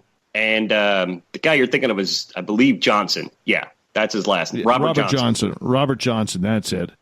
I apologize. Yes, Robert Johnson. But I actually really, I actually enjoyed that show. It was very enlightening, to say the least. I mean, the fact that you guys didn't even bring up Keith Richards all that much, that to me, that's the best paranormal story out of the whole thing. But yeah. You know what? I saw the funniest meme the other day with God talking to Adam and Eve, and Adam looks over at Keith Richards and says, "Who's this?" God's response was, "I don't know. He was here when I got here." It was amazing. All right. It was amazing. That is hilarious. Michael, what's your thoughts? Music, haunted rock and roll. Well, I'll tell you, Grant Cameron was just mentioned a little bit earlier, but he has also written an incredibly interesting book regarding the downloads of hit songs that famous musicians have had over the decades, where they woke up, they said, in the middle of the night. Paul McCartney, people that have written phenomenal tunes said that they woke up and the whole song was in their head already, and they just had to transcribe it down.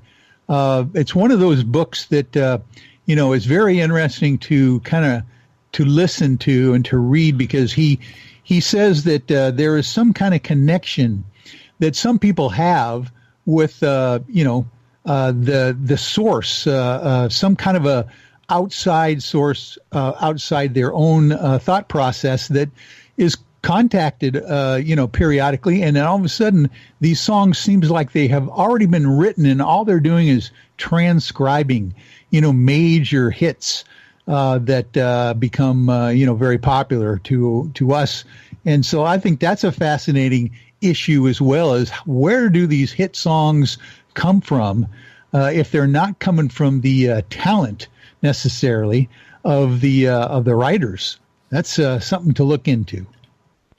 Yeah, Mr. Cameron's book is called "Tuned In: The Paranormal World of Music."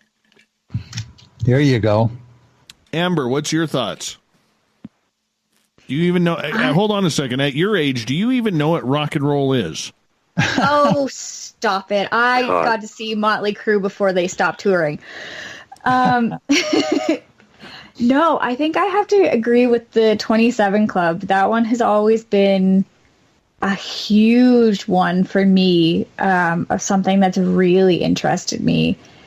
And it was funny because we were actually talking about this over Christmas, And, you know, everybody died from roughly the same things. Like, if you pull up a list of everybody who is considered to be in the 27 Club, you know, it's a lot of drug overdose, a lot of heart attacks, a lot of asphyxiation, or murdered or heart failure. So there's all of those things.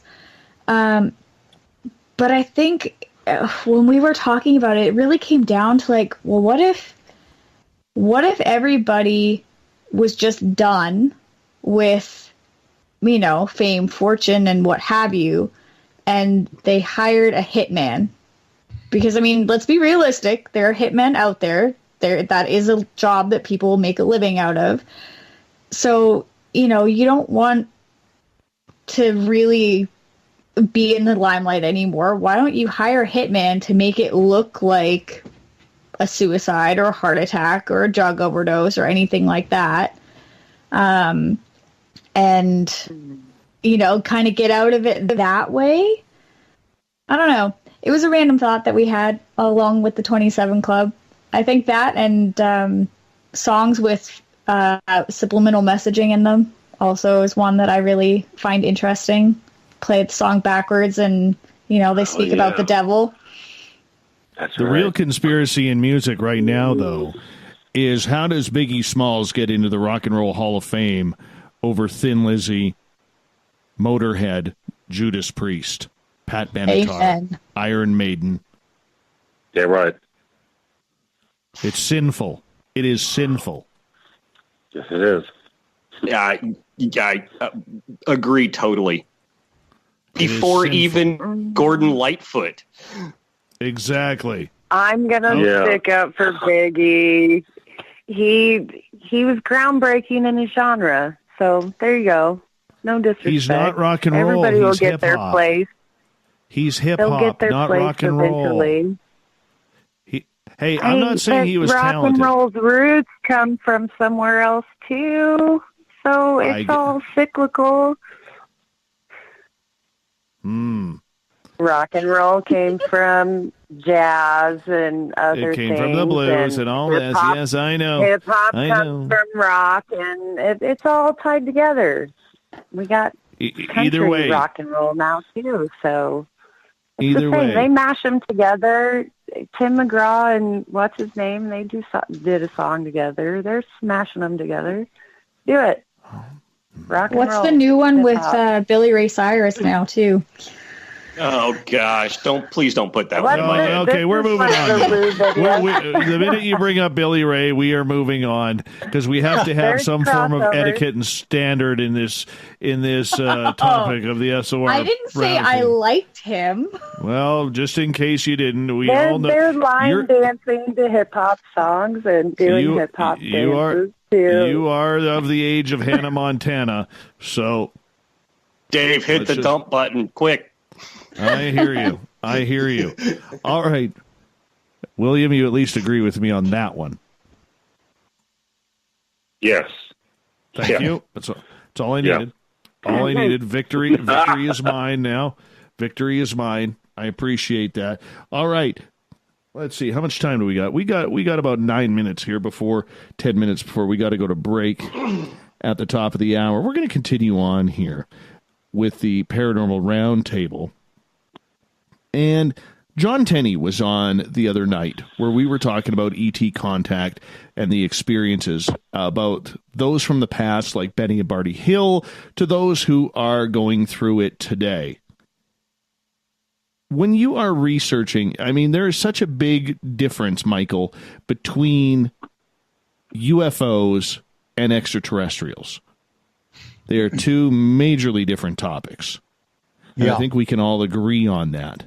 But when it comes to ET contact, you know, this is something that either scares people to death, those who have had their horrific experiences, those who fear the experience, even though they've never had it, and those who feel that they have been enlightened and had their lives made better. How much do we got to start paying attention to ET contact and contactees as we start looking into UFOs? Or is it a moot point considering that we don't really know what a UFO is? Well, I think many of the long-term researchers now are focusing in on the contactees. They really are. Of course, the contactees made a big splash in the 50s and the 60s with some of their stories, contacting out there in the desert, Big Rock, area, Van Tassel and George Adamski and all those kind of guys. But I think a lot of the researchers nowadays are getting to the point where they really understand that they have to now go and study the experiencers who are having, or at least telling people that they have these contact with extraterrestrials. To tell you the truth, how serious I've heard this being discussed is that the CIA currently, through Dr. Kit Green and some of the other folks that have been involved in this field for a long time, like Russell Targ, back in the remote viewing days and those kinds of things. They are heavily into the subject now of studying contactees' brain waves.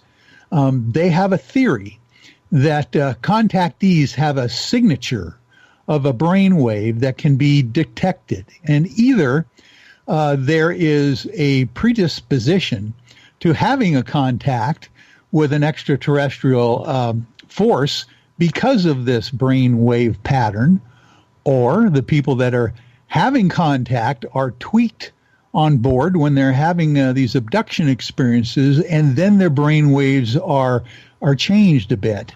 It's a big deal for the CIA and the government now to try to study those things. There's a theory, a really woo theory, but out there is that many of those new TSA scanners, body scanners that you see at the airports nowadays, are there not necessarily to look for weapons so much as they are there to detect these brain waves in UFO experiencers and potentially even extraterrestrial hybrids as well. So that's about as woo as I'm going to get tonight, but that it's is fascinating. Serious woo, Mike. That is serious woo. Beautiful for bringing that up. Beautiful. I think you gained a lot of woo spect with that. A lot of woo spect. I like it. Nicole, Yeah, no, it's, let's get your opinion on Michael, what he said.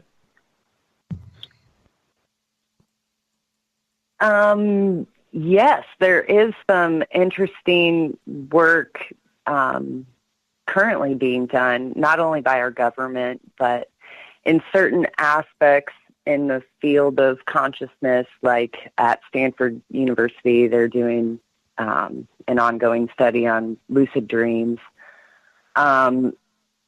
They're all kind of on the fringe of what I would call ufology, though. I mean, I think they're kind of meeting our criteria, but some of the serious work is still outside of our field. Dr. Persinger's work in consciousness and exploring these events that are being reported that go hand in hand with ufology, like beings in the room, a feeling of floating. And a lot of these studies, like Mike mentioned with the government, I laughed a little bit at the body scan, but I think the brain activity, it's not anything that's being manipulated. I think they're discovering more parts of the brain that correlate with these types of experiences. Now, whether you can activate these parts of your brain, sure, we probably can. We think we're the smartest beings on the planet, and we only use a fraction of our brain. So there you go. It's called the temporal lobe area, I believe, is where this stimulation is occurring, being linked with certain aspects of the phenomenon. So, yeah, I agree with it, but I think we need to weave the science in with the woo and see where we come out. All right, moving on here. Kelly Eyer, Florida man, our resident Florida man. What are your thoughts?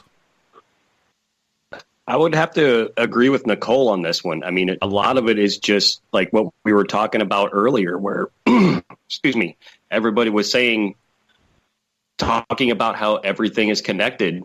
And I think that if that's true, then like everybody's pretty much been saying, we need to research everything, not just one certain thing and then just let it go.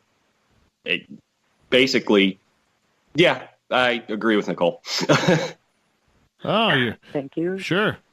Perfect. No, I think that there's very much logic in that.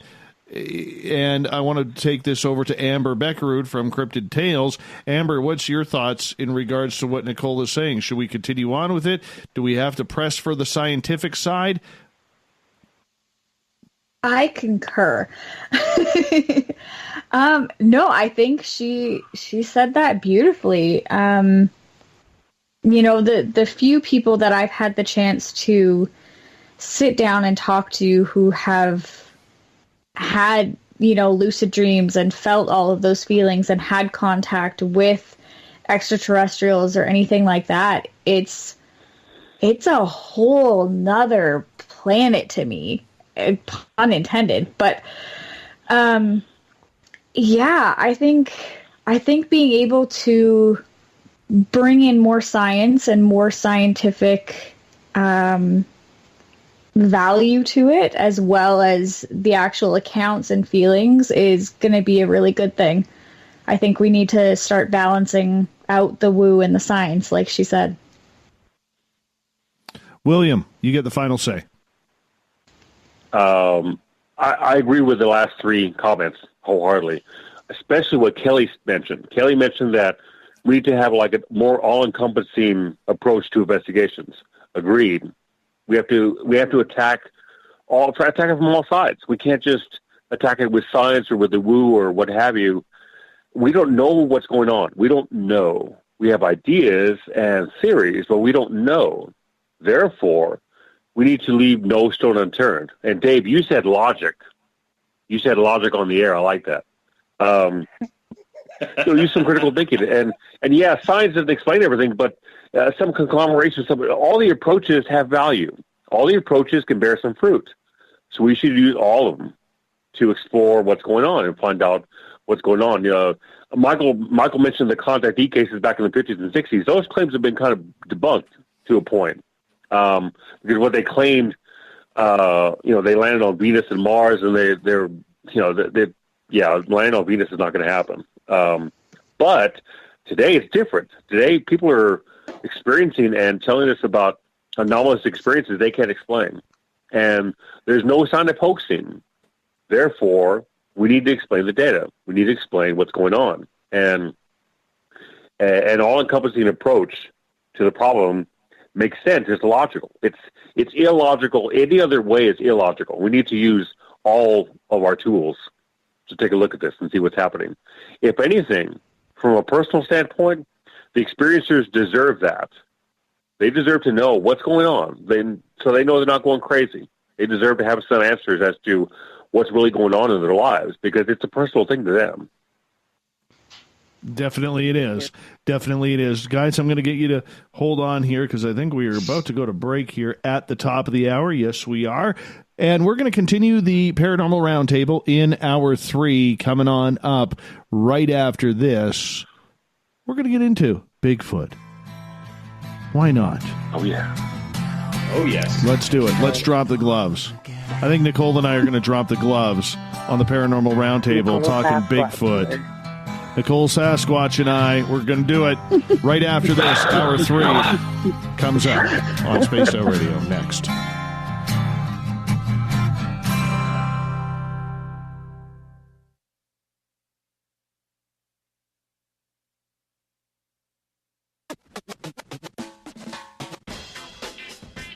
The SOR Vault is open for business, and do we have some cool swag for you to pick up?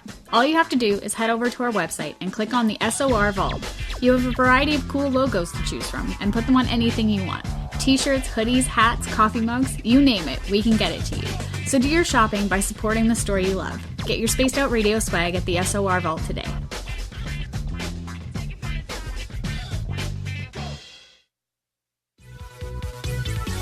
Hello, space travelers. It's me again, Carl. Don't forget to join the Space Travelers Club for just $5 a month and follow Spaced Out Radio on Twitter at Spaced Out Radio. Our Instagram, Dave Scott SOR. Our Facebook page is Spaced Out Radio Show. Our archives are free at youtube.com/Spaced Out Radio. Come woo it up with Spaced Out Radio today. Bye! Move over, brother, and let me own Saturday night. This is Rich Giordano, and I'm inviting you to tune on in to Spaced Out Saturdays starting at 9 p.m. Pacific, 12 a.m. Eastern, where I'm going to bust open the lids on everything paranormal. Why? Because we want answers, and I'm the guy who's going to deliver those answers to you. Join the chat rooms, and we'll see you this Saturday. Just be there. No, really. We're adding to the entertainment online for Spaced Out Radio. I'm Amber Bekkerud, and I want to invite you to subscribe to our YouTube channel and check out Cryptid Tales, where I will take you on a journey into some of the strangest legends and lore from around the world, relaying the stories to you of the strange creatures and experiences that people have had throughout time.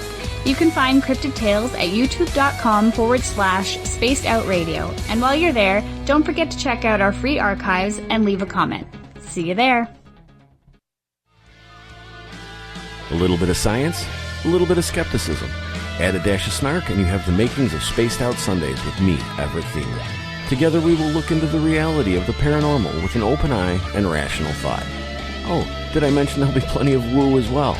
Your time spent with Spaced Out Sundays will make the night even better.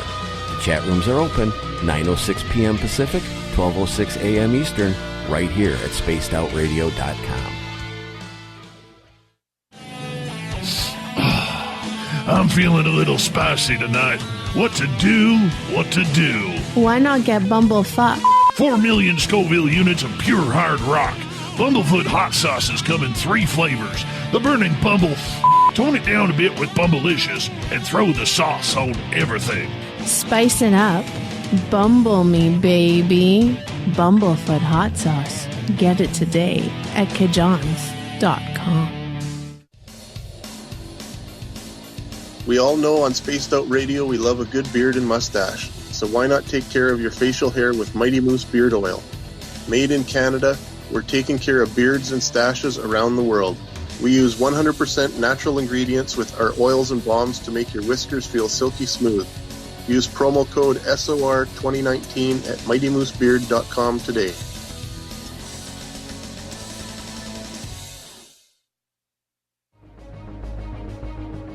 Hello everyone, this is Ryan Stacy from the Experiencer Support Association, otherwise known as TESSA.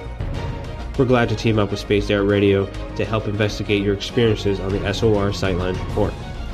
Together, we'll investigate the strange sightings and occurrences you've had. We're looking for answers just like you. So fill out a Sightlines Report on the Spaced Out Radio website and let's figure out what's going on together. Hello, this is your guitar man, Ron Bumblefoot Thal, and I have to tell you, I love the response I get for Little Brother is Watching from Spaced Out Radio fans. It's amazing how music can inspire and make people think deeper about what's going on in the supernatural world. You can head over to my website, bumblefoot.com, to check out my music, my guitar workshops, my touring, even check out some of the hot sauces that I'm working on. And make sure you keep on listening, because with Spaced Out Radio, you know Little Brother is watching. Hey, space travelers, this is John Resig, founder of the Chive and Chive Charities. If you know anything about our website, you know we like to do things a little differently. We're not some faceless organization collecting money for a nebulous cause. Our donor dollars go directly toward life-improving items. Then we give those items directly to an underdog who needs it most. To become a donor with Spaced Out Radio's official charity, Chive Charities, just go to chivecharities.org/donate. The party is always on at the Moose Vancouver. The Moose Vancouver is where you want to be when visiting Canada's West Coast. Open until 2 a.m. nightly, the Moose cranks up the rock while serving some of the best rated food in the city. The menu starts at $6.95. Why party anywhere else in Vancouver when the Moose is right there? Get your horns up and rock with the Moose, the official party bar of Spaced Out Radio. Looking for creative ways to get your company out in the public? How about advertising on Spaced Out Radio? Our sales department is waiting to hear from you, and we can work around any budget. From commercial spots to banners to special promotions, there are many opportunities to get your name and product out to our SOR listeners. For a price guide and more information, please contact us at sales@spacedoutradio.com. For the price of 1 cup of coffee a month, you can become an SOR Space Traveler. The Space Travelers Club is a place where you can interact with other listeners, either live during the show or on our great forum. We want your stories, pictures, comments, and ideas. You'll get live video streams, exclusive content, and be a part of our newsletter. Stay in touch with everything SOR. The Space Travelers Club is just $5 a month at spacedoutradio.com. Visit purpleplates.com today. For over 40 years, the Purple Energy Plates have been delivering amazing results for their many customers. Inspired by the great genius Nikola Tesla, the harmony, healing, and energetic effects of the plates have proven over and over to be beneficial and often miraculous to thousands of customers. Check their site for daily specials and choose from their many energy products. You won't be sorry. Visit them today at purpleplates.com. We are scouring the world for the most intriguing stories of your day. Take the time to read up on the SOR Newswire, where our team, led by Captain Shirk, will deliver to you some of the best paranormal and supernatural news, along with some stories that will blow your mind from the weird to the wacky. It's the news outside the news that piques interest, and that's what we're looking to deliver to you. The SOR Newswire, only at spacedoutradio.com.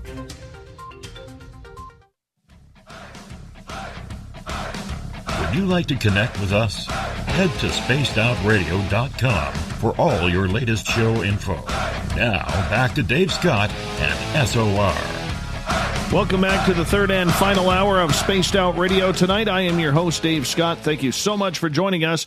Let's give a shout out to our terrestrial affiliates, UPRN 107.7 FM in New Orleans, WQEE 99.1 FM in Noonan, Georgia, KDNF AM 1560 in Dangerfield, Texas, KDUN AM 1030 in Reedsport, Oregon, and down in Ridgecrest, California, KZFX 93.7 FM. On the digital side, we're proud to broadcast on Revolution Radio and Kingdom of Nye Radio. Remember, all of our archives are free at youtube.com/Spaced Out Radio. Do me the favor, hit that subscribe button. The Desert Clam has set the password for tonight in the SOR Space Travelers Club. Poor Beagle is your password. Use it wisely, Space Travelers, as the Clam sets the password each and every night right here on Spaced Out Radio. Our website is spacedoutradio.com, where we have a plethora of features for you. Rock out to Bumblefoot, do a little shopping at the SOR Vault, grab a great book from We Read the Night. Join the Space Travelers for $5 a month, and Captain Shirk has you all up to date on the SOR Newswire. We continue on with the Paranormal Roundtable. It happens the final Friday of every month. Joining us tonight, Nicole Sakach. We got William Pullin, UFO historian. Florida man, Kelly Eyer. We got Amber Bekkerud from Cryptid Tales and the Paranormal Lawyer, Michael W. Hall. Everyone, thank you so much for joining us tonight. Really appreciating it. Right before the break, we started to talk about Bigfoot. Yes. Because, yeah, I know. You know, there's a great debate still going, and it's heating up because of Steve Istall, who is a Canadian hunter. He has a YouTube channel called How to Hunt, and a number of months ago, after pressure from his followers asking him about Sasquatch, he finally opened up. He believes, after spending the last 30-plus years in the forest, being a hunting guide, tour guide, hiker, whatever, and having his own experiences, that there is something very strange and weird about this creature. Yet, it goes all against the grains of science. So, being the scientist, William, I know where you're kind of leaning with this, but there's a lot of weird evidence that may show otherwise. What's your thoughts? I think my position is this is a physical animal. The environment shows stress from an animal being in existence in the forest. When you have antelope or grizzly bears or mountain lions, they leave behind scat. They leave behind droppings. They leave behind broken branches. There's environmental stress and changes because this animal is living its life out in the forest. Well, there are unexplained changes in the forest, and which can only be attributed to another large animal in existence. And I attributed that to Bigfoot. Did that explain all sightings? No, not at all. I think some may be merely a physical species we're not aware of. But like in the UFO field, some of these sightings have a level of high strangeness.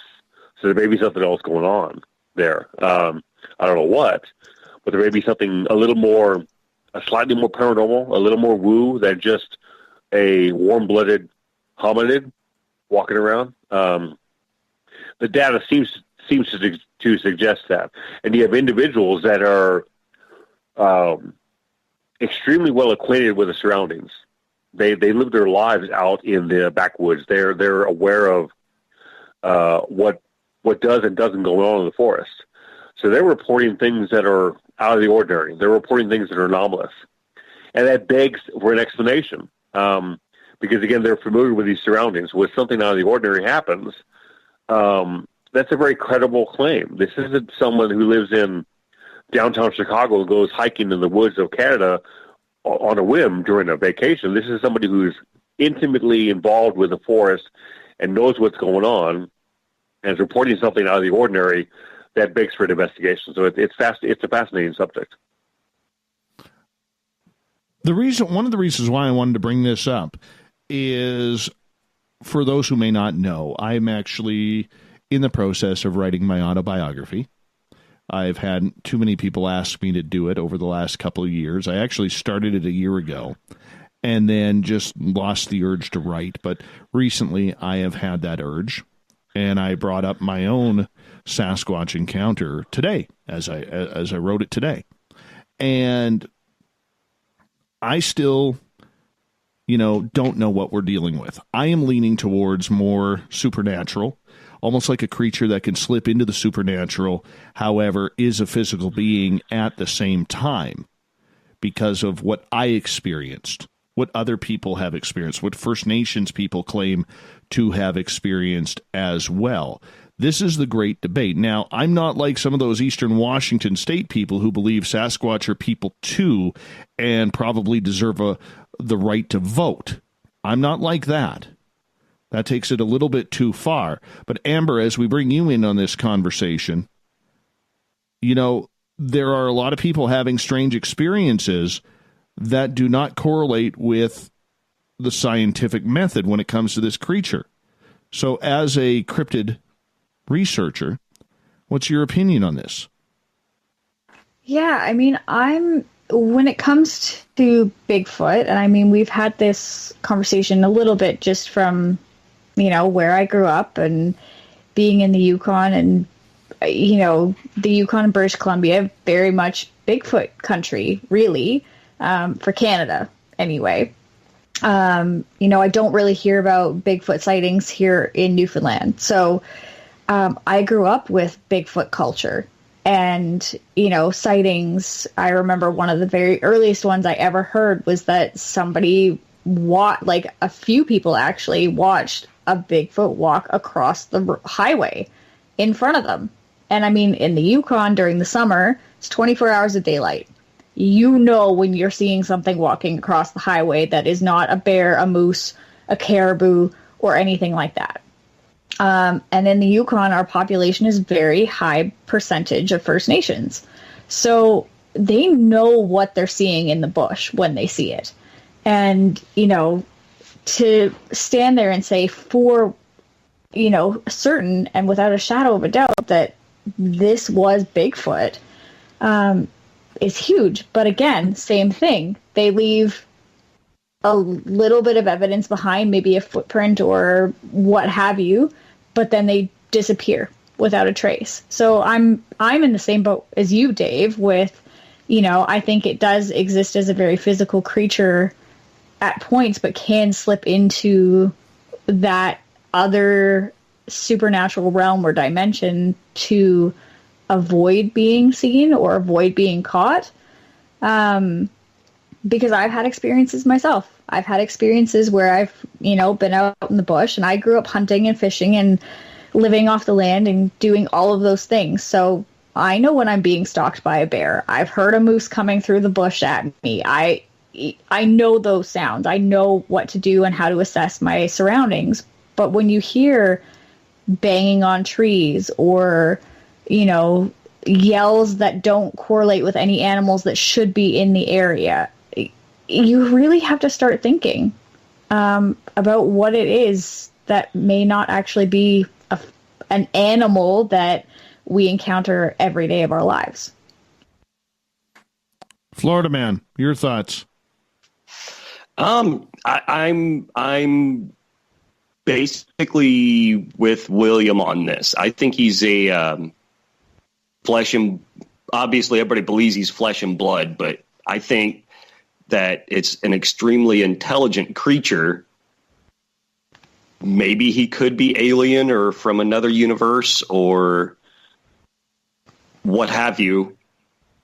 But the one thing I can't get is why is he always fuzzy in the pictures? So I don't know. Maybe that's just some technology cloaking device, something on that. But yeah, no, I'm of the opinion that it's an undiscovered. I'm not saying like a human type creature. I'm just saying like a creature that is intelligent enough to stay away from us humans, because a lot of people want to shoot Bigfoot. And I'm not of that opinion. Michael W. Hall. Yeah, boy, I tell you, this is a real timely topic for sure. It's all over the news recently.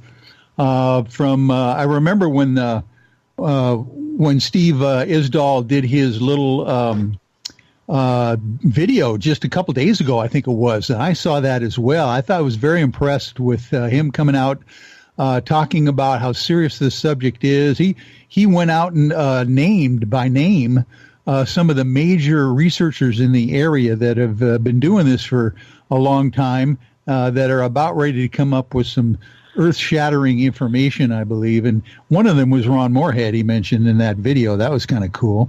And then the UFO I-Team, we don't just concentrate on UFOs. We're into Bigfoot big time. Matter of fact, one of our members who just passed away last summer, I think I've told you this, Dave, Bree Brockton, was the stunt woman on our team. Wonderful, beautiful woman. She was the stunt woman on the movie Harry and the Hendersons, who doubled Melinda Dillon, the mother, in that film. A wonderful researcher, great lady. She was really into that subject. But more recently, I'll tell you what, just 9 days ago, January 22nd, the Washington State Department of Transportation came out with 2 traffic cam videos, believe it or not, of Bigfoot. And this is not, they are a little fuzzy, but they're not that fuzzy. There's one of them that's a video. There's one of them that's a freeze frame of another traffic cam that shows some really fascinating footage of something walking across the screen. For me, the fact that a state agency like WSDOT would actually show that, and not coming out and debunking it, but they're just saying, this is what we found on Snoqualmie Pass, close to I-90, on our traffic cam. So there's something going on out there, and there seems to be a green lighting of some sorts of the material and the information to get out about this. Just like UFOs, it seems like the avalanche is really starting to come down hard. Nicole, let's do this. I have often been fascinated by Bigfoot, off and on, over the years. I can't really say if I think it or they are paranormal or dimensional, though. I know they're for my area, there are old sightings and stories. They don't call them Sasquatch. They call them wild men or wild people. Yep. And I tend to sorry to cut you off there, but Sasquatch actually on the West Coast, where the word came from, actually means wild man and or hairy man. So, we're right on topic there. Yeah. So I maybe follow the line of thinking of it's truly a related divergent species, and maybe it has uniquely evolved to hide so it can coexist with us. Because let's face it, I mean, we kind of wipe out or assimilate everything. Every subspecies that came before us. So, yeah, I'm a believer. I think there's enough circumstantial evidence and enough shared piles of coincidence. Maybe they just don't want to be found. So that's my opinion. That is a good point. That is a good point. Maybe they do want to be found. Maybe they don't.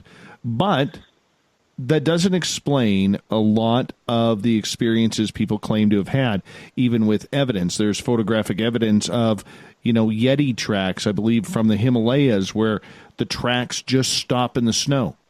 There's no tree line. There's no cliffs. There's no nothing. The tracks just stop. And those who were researching those tracks would have been able to see if any type of creature backtracked through those same tracks, and they weren't backtracked. We see in British Columbia here where there have been instances with muddy footprints going through the mud in the eastern Fraser Valley where the tracks just stop. That also happened, I believe, near Mount Baker in Washington State, Michael, a number of years ago as well, along the Sumas River, I believe. Oh, yeah.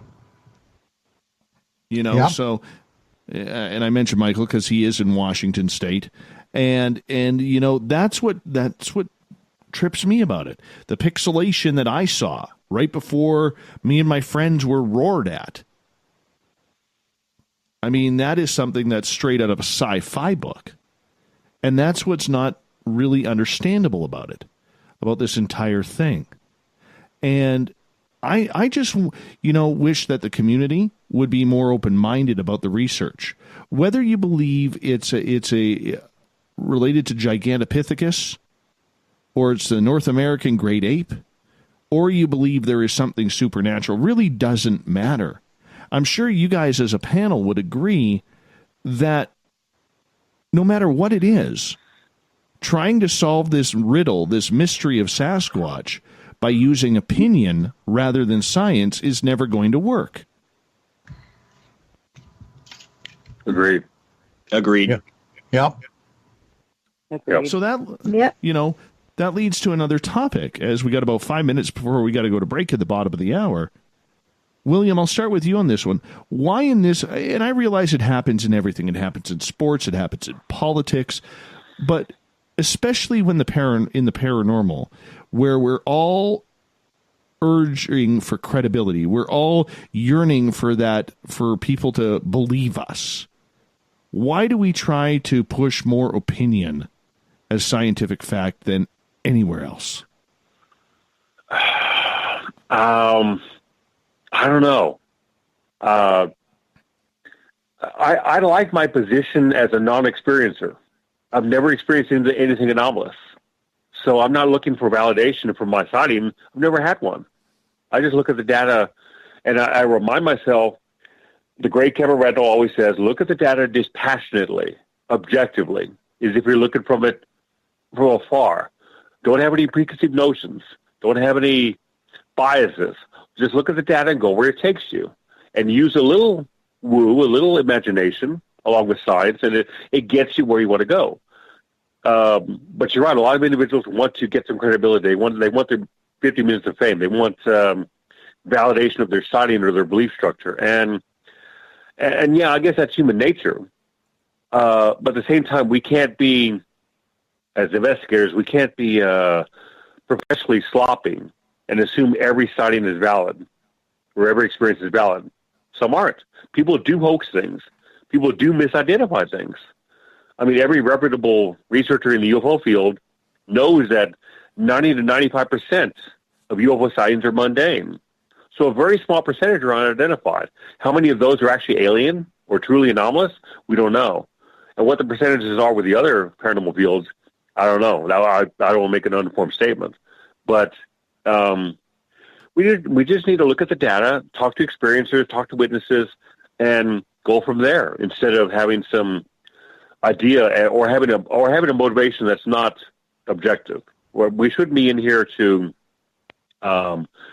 get our minutes of fame or get ourselves some validity in the community. That should not be the motivation. Our motivation should be getting answers to the enigma, getting some answers as to what's actually going on instead of getting our fame. That should not be our prime motivation at all.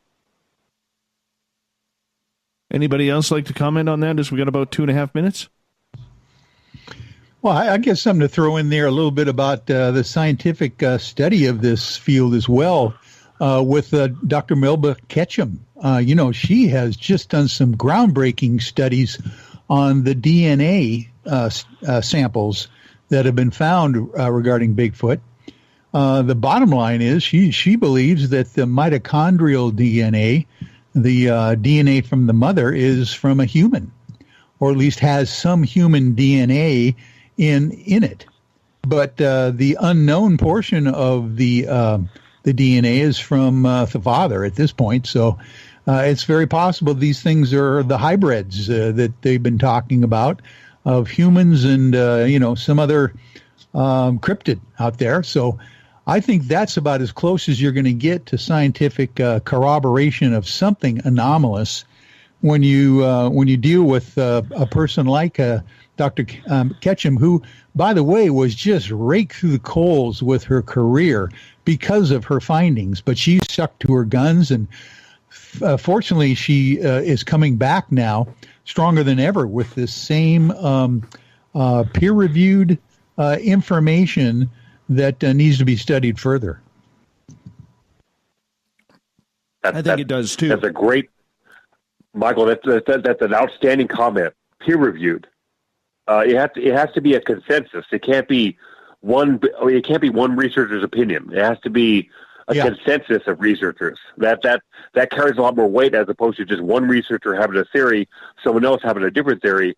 If we all look at the data and we arrive at the same answer, that really speaks volumes. And we haven't gotten there yet. We need to get there. How do we do that, though? You take Dr. Melba Ketchum, who believes that the DNA says one thing, but she's also working with David Paulides, who believes that there could be something supernatural with this creature. Yet Dr. Jeff Meldrum says that this is an ape-like species. He has been able to track these creatures as they grow through their footprints because they're much like a handprint. And they're starting to recognize pacts and patterns. So there's a big difference there. Gentlemen, ladies, we're going to get you to hold off on that thought before we come, or when we come back from a break at the bottom of the hour. The SOR Paranormal Roundtable. Tonight, our guests are Amber Bekkerud from Cryptid Tales, the Paranormal Lawyer, Michael W. Hall, Nicole Sakach. We got William Pullin and Florida Man joining us. We got him for another 30 minutes here on Spaced Out Radio as we wrap up the month. We'll be back.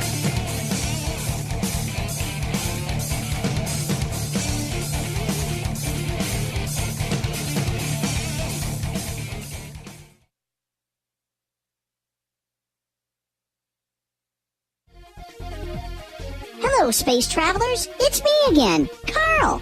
Don't forget to join the Space Travelers Club for just $5 a month and follow Spaced Out Radio on Twitter at Spaced Out Radio. Our Instagram, Dave Scott SOR.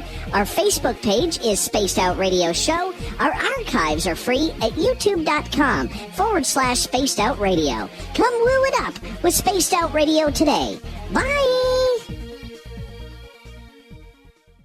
Hello, this is your guitar man, Ron Bumblefoot Thal, and I have to tell you, I love the response I get for Little Brother is Watching from Spaced Out Radio fans. It's amazing how music can inspire and make people think deeper about what's going on in the supernatural world. You can head over to my website, bumblefoot.com, to check out my music, my guitar workshops, my touring, even check out some of the hot sauces that I'm working on. And make sure you keep on listening, because with Spaced Out Radio, you know Little Brother is watching. Hey, Spaced Out Radio fans, it's John Resnick.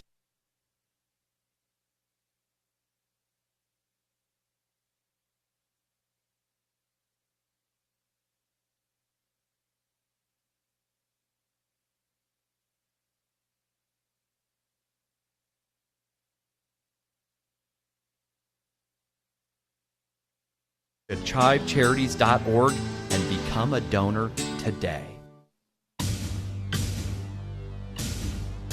You wanted new SOR gear, and now you can have it. The SOR Vault is fully stocked with t-shirts, hats, hoodies, mugs, and everything in between, with great logos for you to choose from. So head on over to spacedoutradio.com, click on the SOR Vault, and go shopping. Pricing is quite affordable, and you can look good representing your favorite show. So go to our website and pick up your new SOR wear at the SOR Vault today. Move over, brother, and let me own Saturday night. This is Rich Giordano, and I'm inviting you to tune on in to Spaced Out Saturdays starting at 9 p.m. Pacific, 12 a.m. Eastern, where I'm going to bust open the lids on everything paranormal. Why? Because we want answers, and I'm the guy who's going to deliver those answers to you. Join the chat rooms, and we'll see you this Saturday. Just be there. No, really. Cold drinks, great food, and the best music in Vancouver. The Moose Vancouver is the place to be, open until 2 a.m. nightly. Everything on the menu starts at just $6.95. Who serves food that cheap anymore? At the Moose, you'll never know who you'll run into. Rock stars, actors, athletes. It's the place everyone wants to be. So join us at the Moose Vancouver, the official party bar of Spaced Out Radio. We all know on Spaced Out Radio we love a good beard and mustache, so why not take care of your facial hair with Mighty Moose Beard Oil? Made in Canada, we're taking care of beards and stashes around the world. We use 100% natural ingredients with our oils and balms to make your whiskers feel silky smooth. Use promo code SOR2019 at mightymoosebeard.com today.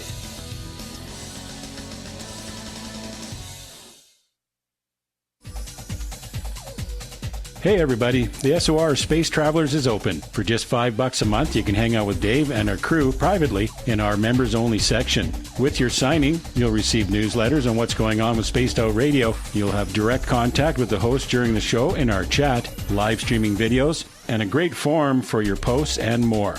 Become a space traveler now at spacedoutradio.com.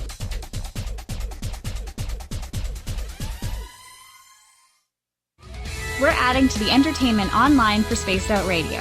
I'm Amber Bekkerud, and I want to invite you to subscribe to our YouTube channel and check out Cryptid Tales, where I will take you on a journey into some of the strangest legends and lore from around the world, relaying the stories to you of the strange creatures and experiences that people have had throughout time. You can find Cryptid Tales at youtube.com/Spaced Out Radio, and while you're there, don't forget to check out our free archives and leave a comment. See you there. At spacedoutradio.com, we are keeping you up to date on all the news with the SOR Newswire.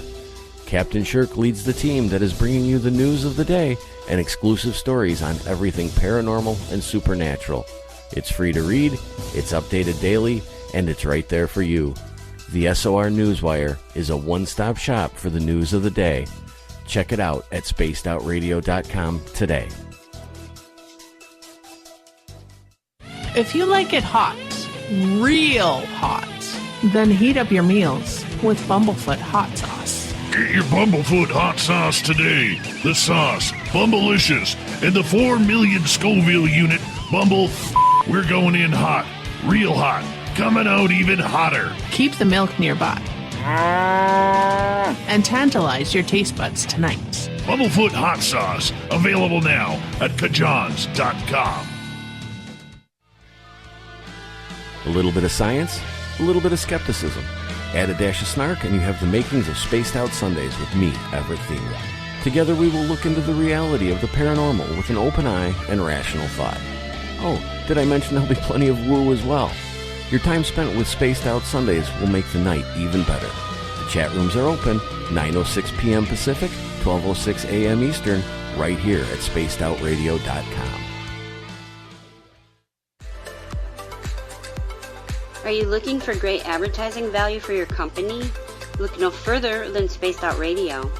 We have a multitude of places to get your name out there, including commercial ads during the show, special promotions, and banners on our website. Our audience is proven to support the companies that support our show. We can make your budget work for you. So for more information, please contact us at sales@spacedoutradio.com.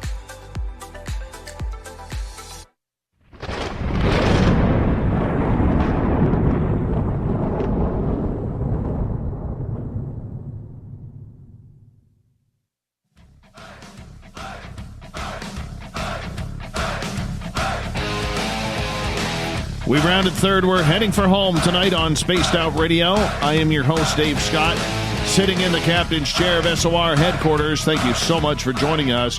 Reminder, if you've missed most of this show or others, you can check out our free archives at youtube.com/Spaced Out Radio. Do me the favor, hit that subscribe button. Our website is spacedoutradio.com, where we have a plethora of features for you. Rock out to Bumblefoot, do a little shopping at the SOR Vault. Grab a great book from We Read the Night. Join the Space Travelers for $5 a month. And I want to remind all of you that because it's Friday night, we will be doing at about 10 after 12 Pacific, 10 after 3 Eastern. We will start our YouTube Friday night after show party, AMA, Ask Me Anything. We'll do that.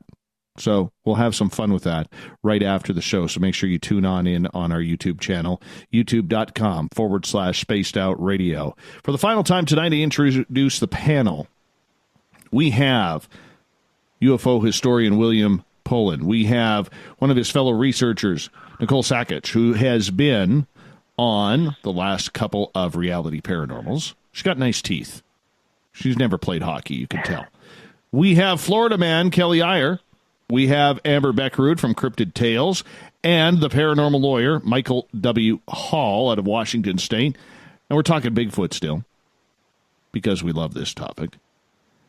And right before the break, we were getting into the idea of trying to pass off proof through opinion rather than proof through scientific experimentation or any sort of proof.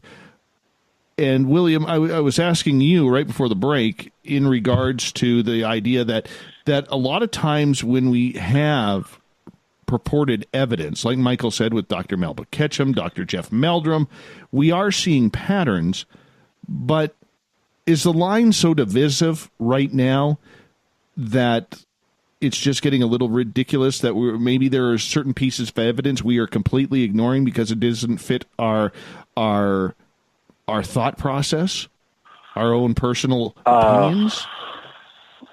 I think that's going on. Yeah, I think so. Whether it's from a layperson standpoint or an actual investigator. I think investigators tend to have their own approach to whatever they're investigating and tend to have an unconscious bias toward that approach. And that's human nature again. But to get anywhere forward, we need to be able to communicate professionally and interact and discuss ideas and compare notes, compare experimental results and things of that nature, because these researchers are all doing good work, but they have a different approach. They all may be getting one piece of the puzzle, but we'll never figure it out unless they talk to each other. It's like the left hand doesn't know what the right hand's doing. One guy's doing this research, another young woman's doing this research, another guy's doing research over here, and they're all attacking it from three different angles, and they may be all doing valid research, but because they don't communicate with each other, because they're wanting to defend their own position, and they're not comfortable discussing this with a fellow researcher for whatever reason, we may be losing out on some answers. Again, I always say we just don't know what's going on. But if we if we communicate with each other as researchers and combine our efforts, combine our data, and see where it takes us, that seems much more productive than just working completely separately and not communicating. Because I don't think one researcher would possibly be able to explain the phenomenon by himself or herself. It's going to take some conglomeration. It's going to take a consensus of researchers to arrive at a conclusion, as opposed to just one person. So I guess researchers have to come out of their shell. I think Michael commented on this before. They need to get out of their comfort zone and approach other researchers, discuss things dispassionately, see where we can go with it, as opposed to just not communicating at all. That doesn't get us anywhere. So, well, you know what? We're going to move on here because we've only got about 14 minutes left, and this is an important topic. All right? In 1990, The Simpsons began, and it is believed that Homer Simpson is 39 years old at the time then they started. So Homer would now be 69 years old, which would make Bart Simpson 39. This just trips me out, thinking about this, because they believe Bart's birthday is February 23rd, which means he would be turning 40. Looking back on this with The Simpsons, there has been so much weird stuff with The Simpsons these days, and this has gone viral about Bart turning 40 years old. Nicole, we're going to start with you. What's your best Simpsons recollection? Well, when you put it in perspective like that, it's a little scary, isn't it? Makes Bart and I. It makes Bart and I about 6-7 months apart in age. So, yeah, pop culturally speaking, I think it's time Bart grew up. So, pass the torch. Is it though? Amber? I mean, think about it. You were minus 13. You're minus 14 years old. Yeah, I mean, for one, The Simpsons was never allowed to be on in our house. So that was one thing. My mom hated it. Still hates it. But I've watched it. Like, don't get me wrong, I've watched it. I've been binge-watched seasons and everything else, because as a voice actor, I can appreciate the voices and the humor and everything else. And I think it's one of my favorite conspiracy theories as well. That somebody on the writing team knows more than what they're letting on, with how many things have been predicted from Simpsons episodes that happened, with, people being elected and the way that, cars have progressed and all of those kinds of things. So I think The Simpsons is just, I don't know. I want to say that it should just stay where it's at, but I also agree that maybe it is time that Bart grows up and we get a taste of what that would look like. It's at some point somebody has to grow up. And I don't know if it should be the viewers or if it should be the characters themselves. Let's not say grow up. Let's say evolved. Bart Simpson has evolved in a way, and he's a princess on Netflix now. So, yes. I mean, that's the new version. That's the updated version. And I think The Simpsons has been replaced pop culturally. It's always reflected. It has reflected the last 30 years. That's what made it last 30 years. It has that ability to reach into what's going on in the now, which is also why my grandparents and parents hated it. Your parents hated it, which is why we've all watched it and we'll continue to watch it. And for sure. I don't know. It's evolved, though. We have South Park. We have now Disenchanted is what I was saying Bart moved on to. I can't think of her name right now. Princess Bean is, and I don't know, there's Easter eggs of The Simpsons in this show, like Matt Groening, I think, intends. So, like with his other work, Futurama, with the brains. Yep. Well, you look at all the South Park characters, they'd be in their mid-20s right now, mid to late 20s. Or going into their 30s. Right. What are they, 12? So they would be 32 years old, around there now. Ugh.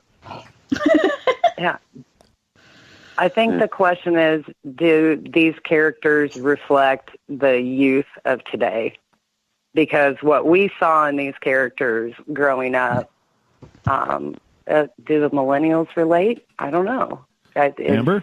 It reflective. I think the millennials relate. I think the Zoomers and younger probably don't. You know, I think anybody born post 1998 probably has no idea how to relate to that. They were on the cusp of the technological boom. And, you know, even more recent Simpsons episodes I have watched, there are still things that, you know, I hear people talking about, and they're like, yeah, I didn't really understand that. It's like, of course you didn't. You know, that wasn't your generation. That's not what you grew up with.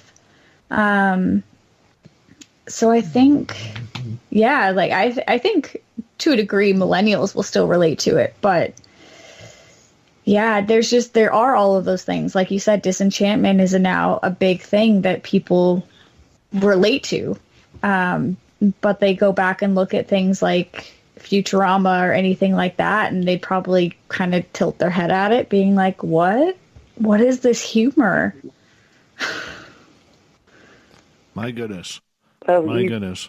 I think you said it right there. The Simpsons not only reflect what's going on in pop culture, though, it reflects our family values, the shock value of humor, of the maybe not so politically correct side of comedy, which always stabs at the political heart of our culture. Comedy, that's comedy's purpose, is to reflect that. So that's the enduring crystal of The Simpsons. With that being that the new said, shows might not have. With that being said, have we lost our ability through these younger generations? And I'm not trying to make this when I was that age. I'm not trying to make that at all. You know, but have we lost the fact that the humor has changed, or that the newer generations just do not get humor in the way we do? I think it's both. I think we don't necessarily understand their meme humor, or their click, or their emoji speak, and, you know, we all dabble in it in our 40-year-old way, you know, or at least I do. But then, lo and behold, it's a secret code language, and I just thought I was sending out, you know, fruit and vegetables that looked cute. But oh my goodness. You know, I think it's a difference in culture. I think what we found shocking has taken this politically correct stance that maybe a younger generation doesn't understand, that humor still pushes those boundaries, you know, where they just might find it offensive, you know.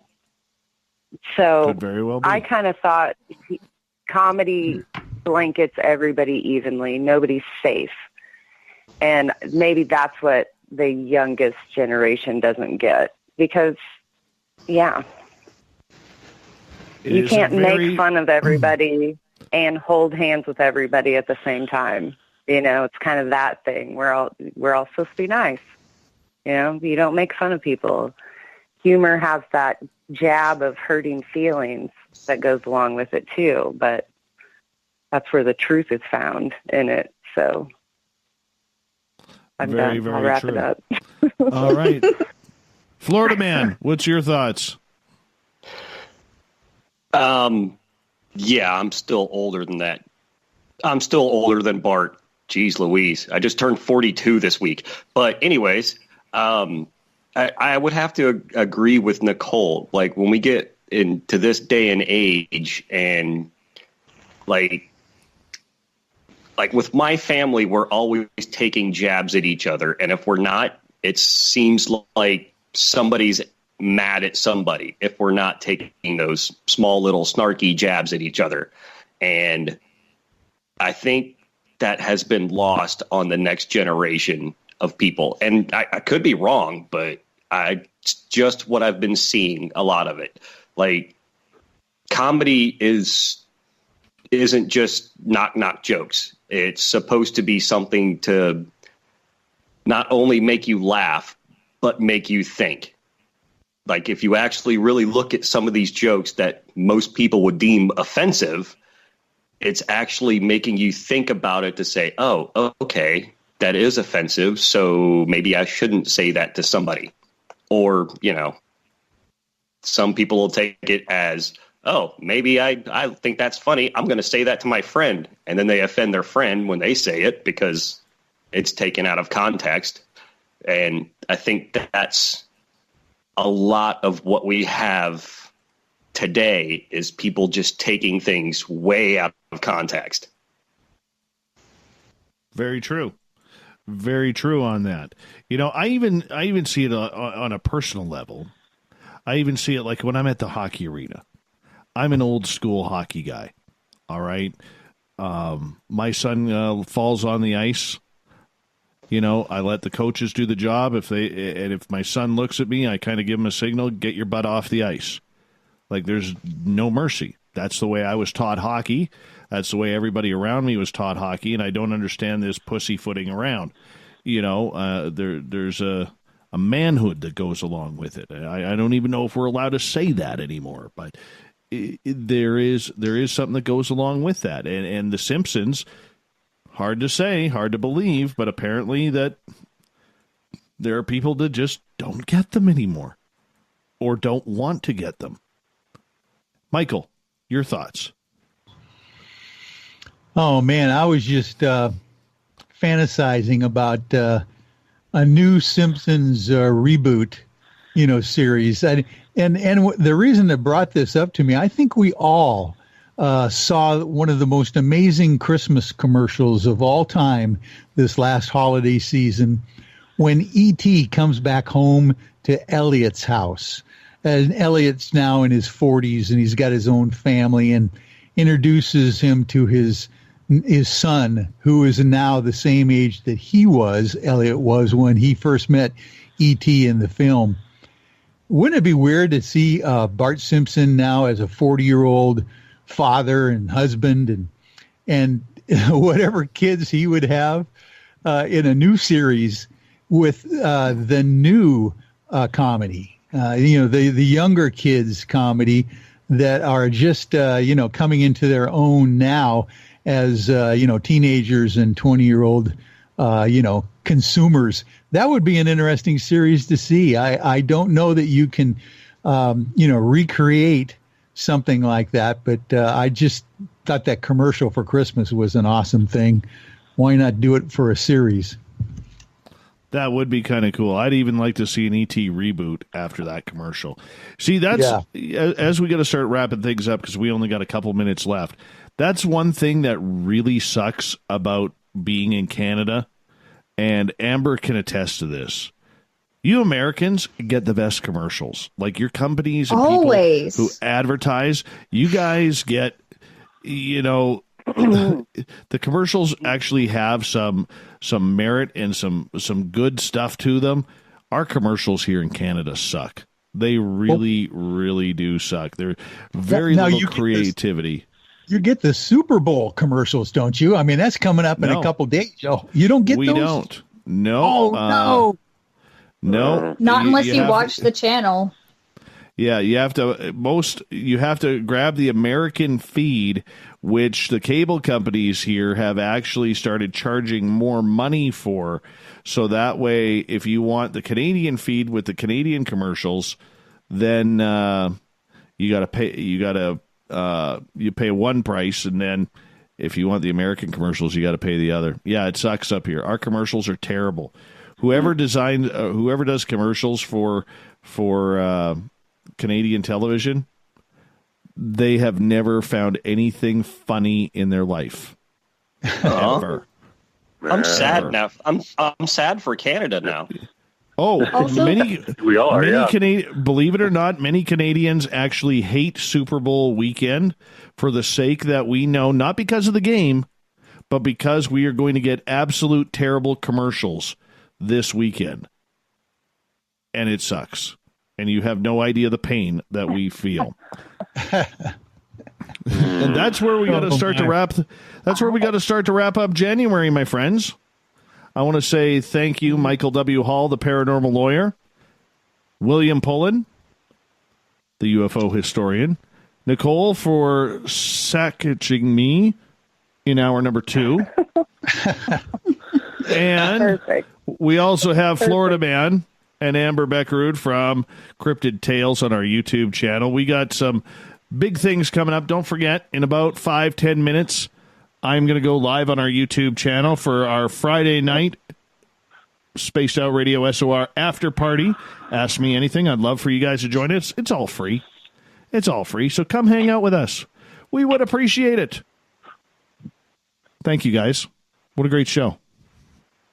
Good job, Dave. Thank you. Thank you for having me, Dave. Oh, no problem. Thank you, No problem. It was a lot of fun. And tomorrow night, tune on in. Rich Giordano is going to be having what could be his final show on Spaced Out Radio before he moves on to his YouTube endeavors. Sunday night, Everett Themer and Spaced Out Sunday. And catch all your news on the SOR Newswire. Oh, where did my voice go? Excuse me. There we go. We got Mr. Ron Bumblefoot Thal rocking in the background with Little Brother is Watching. Bumblefoot is the official music of Spaced Out Radio, rocking us in and out of every single show. Get your horns up for the guitar god himself.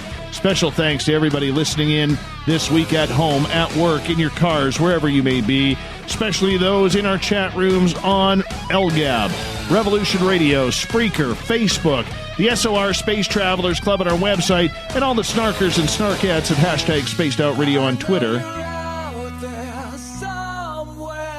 Remember, this show is copyright by Spaced Out Radio and SOR Media Ventures Limited. Thank you so much for sharing your week with us, because together, my friends, we're watching. We own the night. Mr. Burp. Nicole just screwed me up on my Mr. Bumblefoot. We need a favor. We need you to take us home. I know you're out there somewhere watching me. Have a great weekend, everybody. I will talk to you on Monday. Grant Cameron will be in the hot seat. I won't get a question in, but that's okay. We're going to have fun. See you then. Good night.